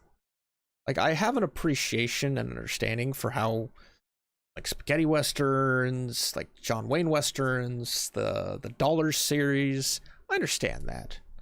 I'm never gonna hate it. Something about Red Dead, just like, ugh. It almost angers me how good of a story that is, because I don't think we're ever going to get another story like that again. At least not without some serious good writing, like the Half-Life 2 series. People are excited about Half-Life 3. I don't know what to expect from it because the original team's gone. Sure, Gabe's still there. Mark Laidlaw's gone. He was the original writer of that series. Kelly Bailey's gone. You've got a bunch of new people. Like, I don't know what to expect. So if there's Red Dead 3, who's going to do that? What are they going to do? How is... It's amazing that, from what I hear, Arthur Morgan outdid John Marston. Who's going to outdo Arthur Morgan? It's got to be a damn good story if you're going to do that. You can't copy it. No, you can't. And unfortunately, at least as far as like Hollywood does, people can't help but copy stories. Because they got nothing else to do, it seems. I'm getting on a side tangent, but yeah, Red Dead's good. Everyone just copies old ideas now. You never get anything original. And see, I hear that, but then Star Wars is a thing. Original Star Wars, 1976. That was a thing. Indiana Jones. That was a thing. And that copied a lot of stuff. Like Flash Gordon, the Kurosawa. Like, you can take that stuff and turn to something new. How long before that ability to take something new runs out, though? Has that happened? Will that happen? I don't know. It's kind of scary that the idea of that happening, I don't want it to happen. I want there to be good stories. Like, what do I have here? I have this game called Still Wakes the Deep, which is essentially a Cthulhu story, but takes place on an oil rig. And yeah, Cthulhu's been done so many times. Believe me, I have a lot of Cthulhu games. I'm reading through the Call of Cthulhu right now, and I see like, okay, everyone's pulled from this, and this. But how do they do it? What are they tying into it that makes it interesting? That's what fascinates me. And to keep wanting to try is... Yeah, there's probably going to be a lot of copycats out there. We don't have to focus on them. We can ignore them. Terminator Resistance was actually a really good storyline. It was clunky and cheesy in certain places, but as a game, it was really good, I thought. There are no news stories. Well, there's only... Hey Joe, there's only like 7 stories in existence, like separate stories, and you essentially have to take other stuff and splice them up. You have to make a salad to be able to have interesting stories and then insert different themes. That's how you change up the story. But yeah, you're stuck with the original 7 stories. But you have to insert other ways of trying to make that story interesting. It's not easy, but it can be done. Only stories you have not heard. Presentation. Presentation can make a story interesting. There was, when I was in college, I was taking English 101, and we were given a series of like prompts. Of what we had to write an essay in, like, God, it was fast. It was like 45 minutes. We had to write a 250-word essay. It's like nuts. And we had 3 prompts. The prompt that I chose was, excuse me. The prompt that I chose was a man is walking through the woods and he sees a wolf appear in a clearing of some trees. The man stands still and stares down the wolf, and the wolf stares back. That's your prompt. Turn that into an essay of 250 words. Now I did what I could in 45 minutes, there was another guy with me. He tells the same story. And it was interesting seeing our interpretations of the same scenario and our perspectives and what we essentially pulled out of thin air. The same story, but just like different ways of telling it. It was very interesting.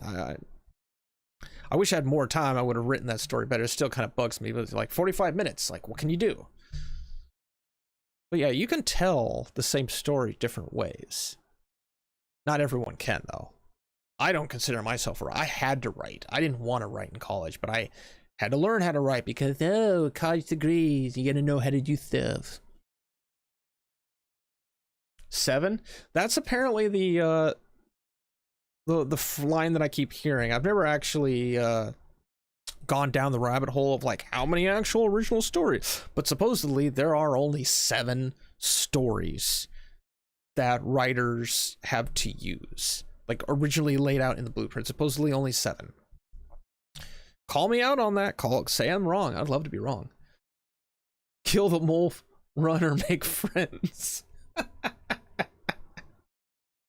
That reminds me, the wolf story. I don't think we need this here anymore. It's the wolf side story from Red Dead 2, where a writer goes and becomes like a rabid like wolf person that lives with these wild wolves in this cave, and you're sent to track him down by someone. I can't remember.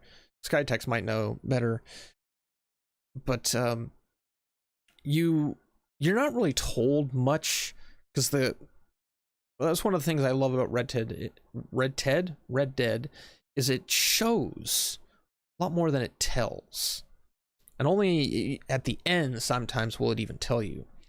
But you're going through this cave and you see the way this person was living and how this person, like, I think they had a diary, and she just jotted some lines of how they abandoned their clothes, and you saw like the mess that they were living in and what they had to eat off of. That was an interesting story. I don't know why that popped up in my brain. Probably the kill the wolf, run, or make friends thing. But Scaly, you got any stories or anything interesting to add to the shenanigans we've discussed tonight? Not that I can think of. No, it's fine. No, I always appreciate your input, because I do stuff. It's easy to go down the rabbit hole of like some of these unfortunate other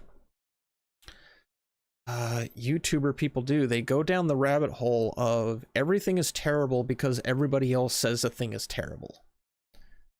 Rarely, and I know people, like there's people in the community, my community, that some of them follow this mindset. They don't have, there's not a lot of them. There's a handful that don't know how to create their own thought process. They don't know how to look at something and say, okay, see what they're saying. What if I asked a few questions and looked into some stuff? They only really know to watch the video, regurgitate what was said, and propagate what is said in the video. And they often send me these videos that this person said this thing and it's going to be garbage because they said it is. And I usually retort back with, yeah, what if it's not?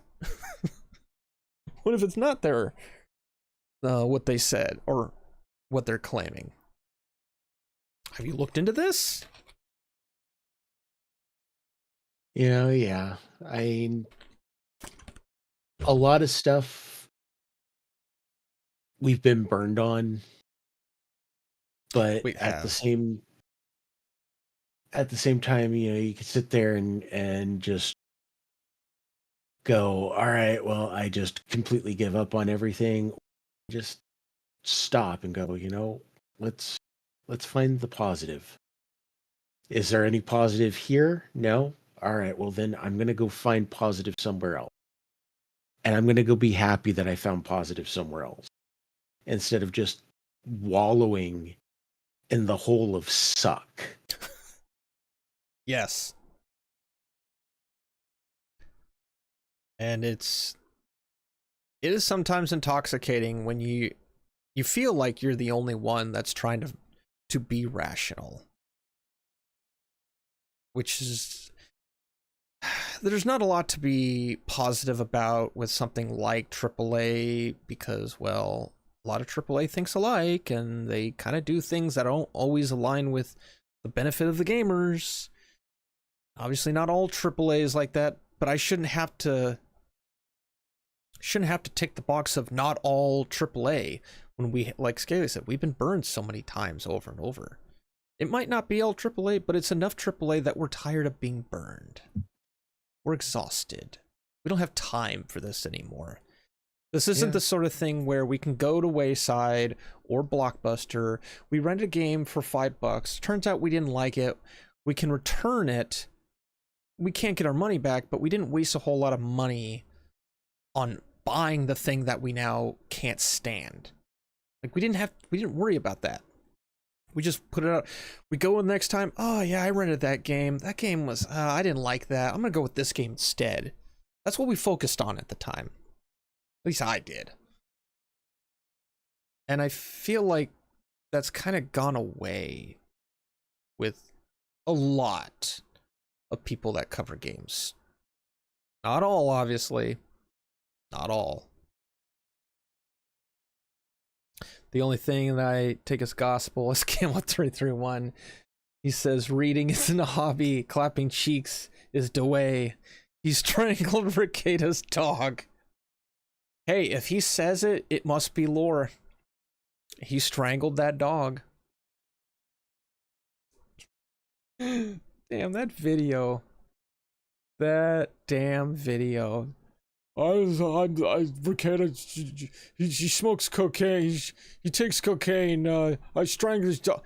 Oh my god! If you ever seen The Fanatic with John Travolta, it's basically Moose from that film.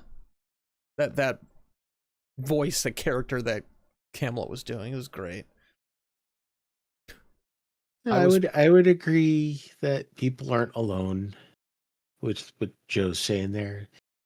You know, yeah, it's important to know that you're not crazy, that you're not a conspiracy theorist, but at the same time, it's also important not to fall into the hole of just wallowing in the negativity. It's like, yeah, it sucks that it's gone this way, but you don't have to sit there and be bitter about it.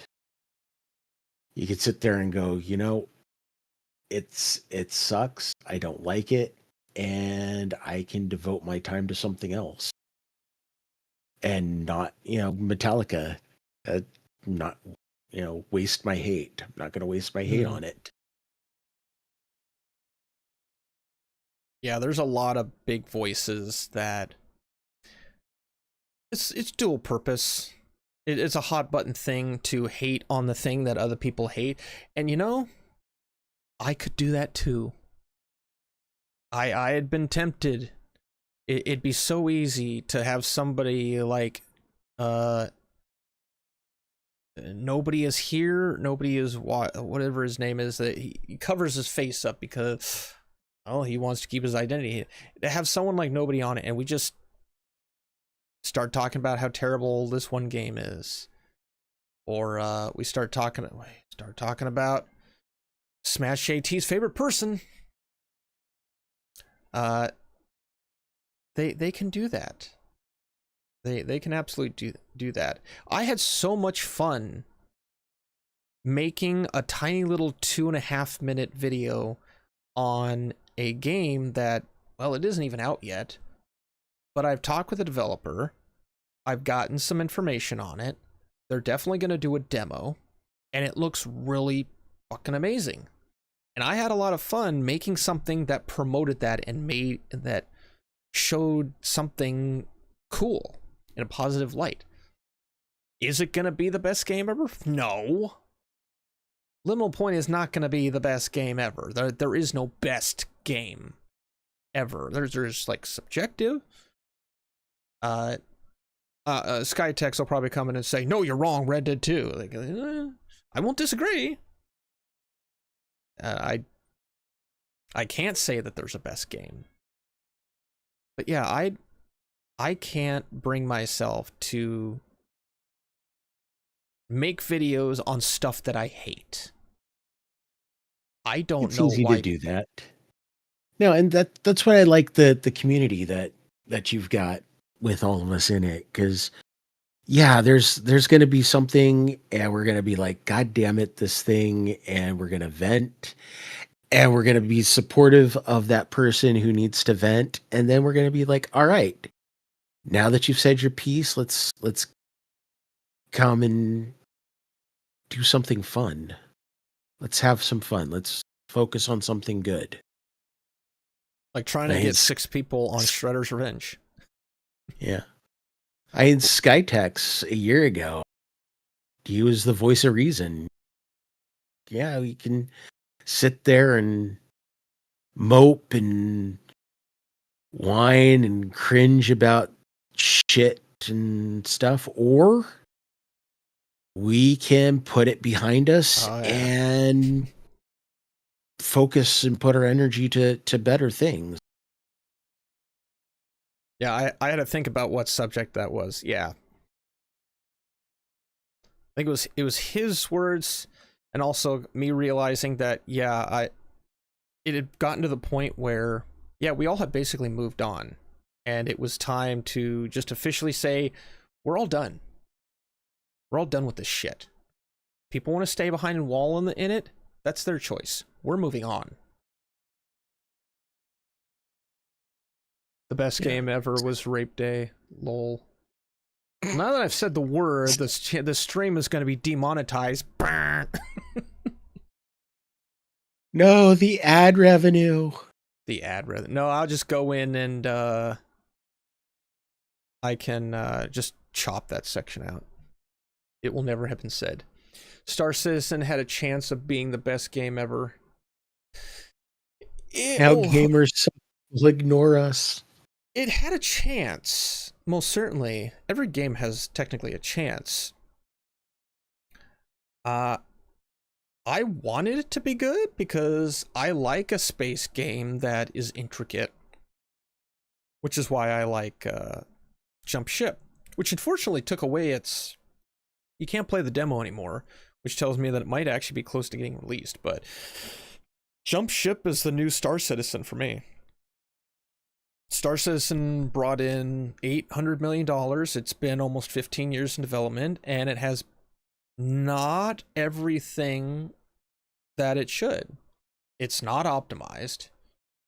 It's very... How did you put it, Scaly? Was it like packed with nothingness? I don't remember the phrase you used. It's pretty. It's packaged really well. And there's just not a whole lot of substance. Yes. I ate it. What is it? Tastes great, less filling. Yeah. It's fast food. Tastes great, less filling. Even though some fast food doesn't taste great anymore. Want to talk about my friend Nick? Ricada? Apparently, someone strangled his dog. I see a lot of clips of Metal Gear Solid, like, all over the internet. Yes, because it's the algorithm has picked it up because the remake of Snake Eater, Delta, Metal Gear Solid 3 Delta, is seemingly close to coming out, and David Hayter actually was in the studio re-recording all of those lines again. He talked about it on Twitter a while back because people were asking, like, "Hey David, what you doing?" I'm working on a few things, but I would love to get a hold of... I have a project that I need David for. I need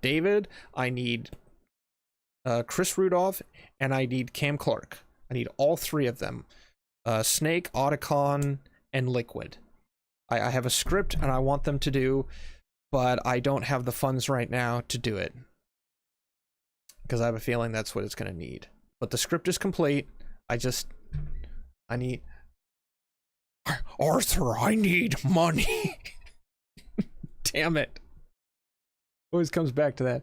My problem with Star Citizen is persistence. I want to keep my shit that I've... Yeah, I heard about that. It's like Rust. It resets a period of time. Like, what? You're already buying your stuff. What is being nuked from your account that you have to then reacquire?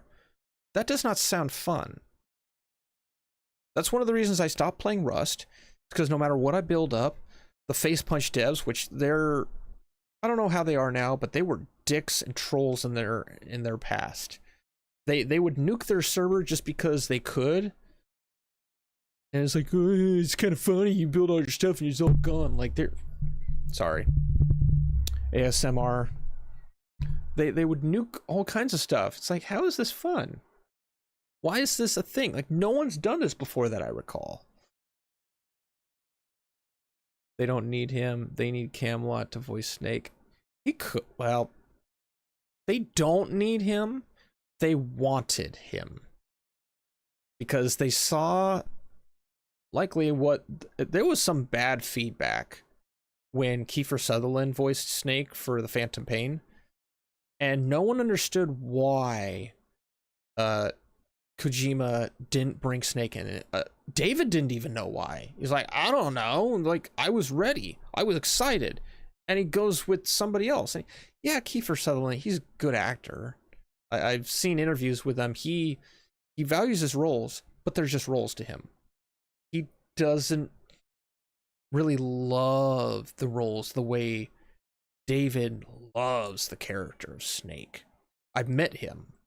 He loves that character. He will die probably with that written on his tombstone. Voiced Solid Snake. And like that, you're not gonna, if you're making a fan, project and you have the opportunity to get David Hayter, you fucking get David Hayter. No ifs, ands, or buts.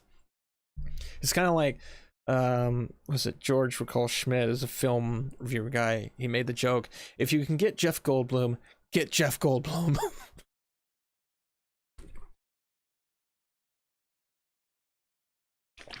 Only stuff you paid for with real money is real none is persistent. Star Citizen. And many people have spent a lot of real money. Oh, I've heard. There was someone who, when we were first streaming it, it was the free weekend that they had, or free week. Scala and I were streaming it, and someone, well, I was streaming it. Someone who was helping us said that they had 60 ships, which, depending on the ship, that could be several hundred or several $1,000s. And I know it's probably not kosher to mention pirate software, Pirate I Hate Games, but he did highlight something very interesting that I didn't know about, which is the store within a store. After you spend so much money, you unlock a new store. I didn't know about that. A lot of people didn't know about that, at least people outside of the game. So it literally became a gacha game. And, damn it, I need to shave these hairs down. So, yeah, it's very easy to pay for stuff. People are sending me things at Discord. Yes, I know. I'll see whatever your message is in a little bit. I can't recommend Star Citizen because it's not a complete game, in my opinion. Who is going bing bong stuff? Ah, that's why. Welcome. Bing bongin'. Well, yeah, that's all I got. We can wrap up It's 11 o'clock at night. We've been going for almost 3.5 hours. I need to take a break, and I actually need to go eat something. But I'm pretty happy with what we covered here tonight. Scaly, you mentioned you didn't really have anything to add. Other than play the clip for Alan. Oh, that clip. Okay. Doot doot. Doot doot, Hutaro. Doot doot. Play the clip for Alan. Alright. This is going right out the sound. No, go there. Rewind. Nice day today. I think I might was that Alan? Alan! Al! Alan! Yeah, I don't think you need me, you know. Yeah. Alan! Alan! Alan! Alan! Alan! Al! Alan! Alan! Alan! Alan! Alan! Alan! Oh, so that's not Alan. Steve, Steve. Steve! Steve! Steve! Steve! Steve! Steve! Steve! Steve! Okay, boys, plankton break over, pull your fish fingers out, come on. We have some scuba divers approaching. Now, you know the drill. Everyone... Does this whole thing just keep going with Alan?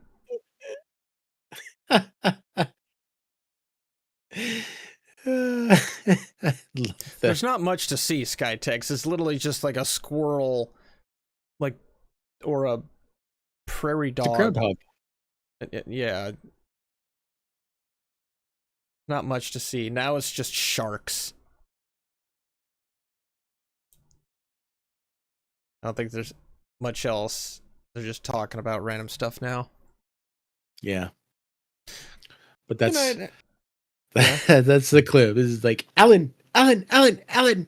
Oh wait, maybe that's not Alan. Maybe that's Steve. Steve.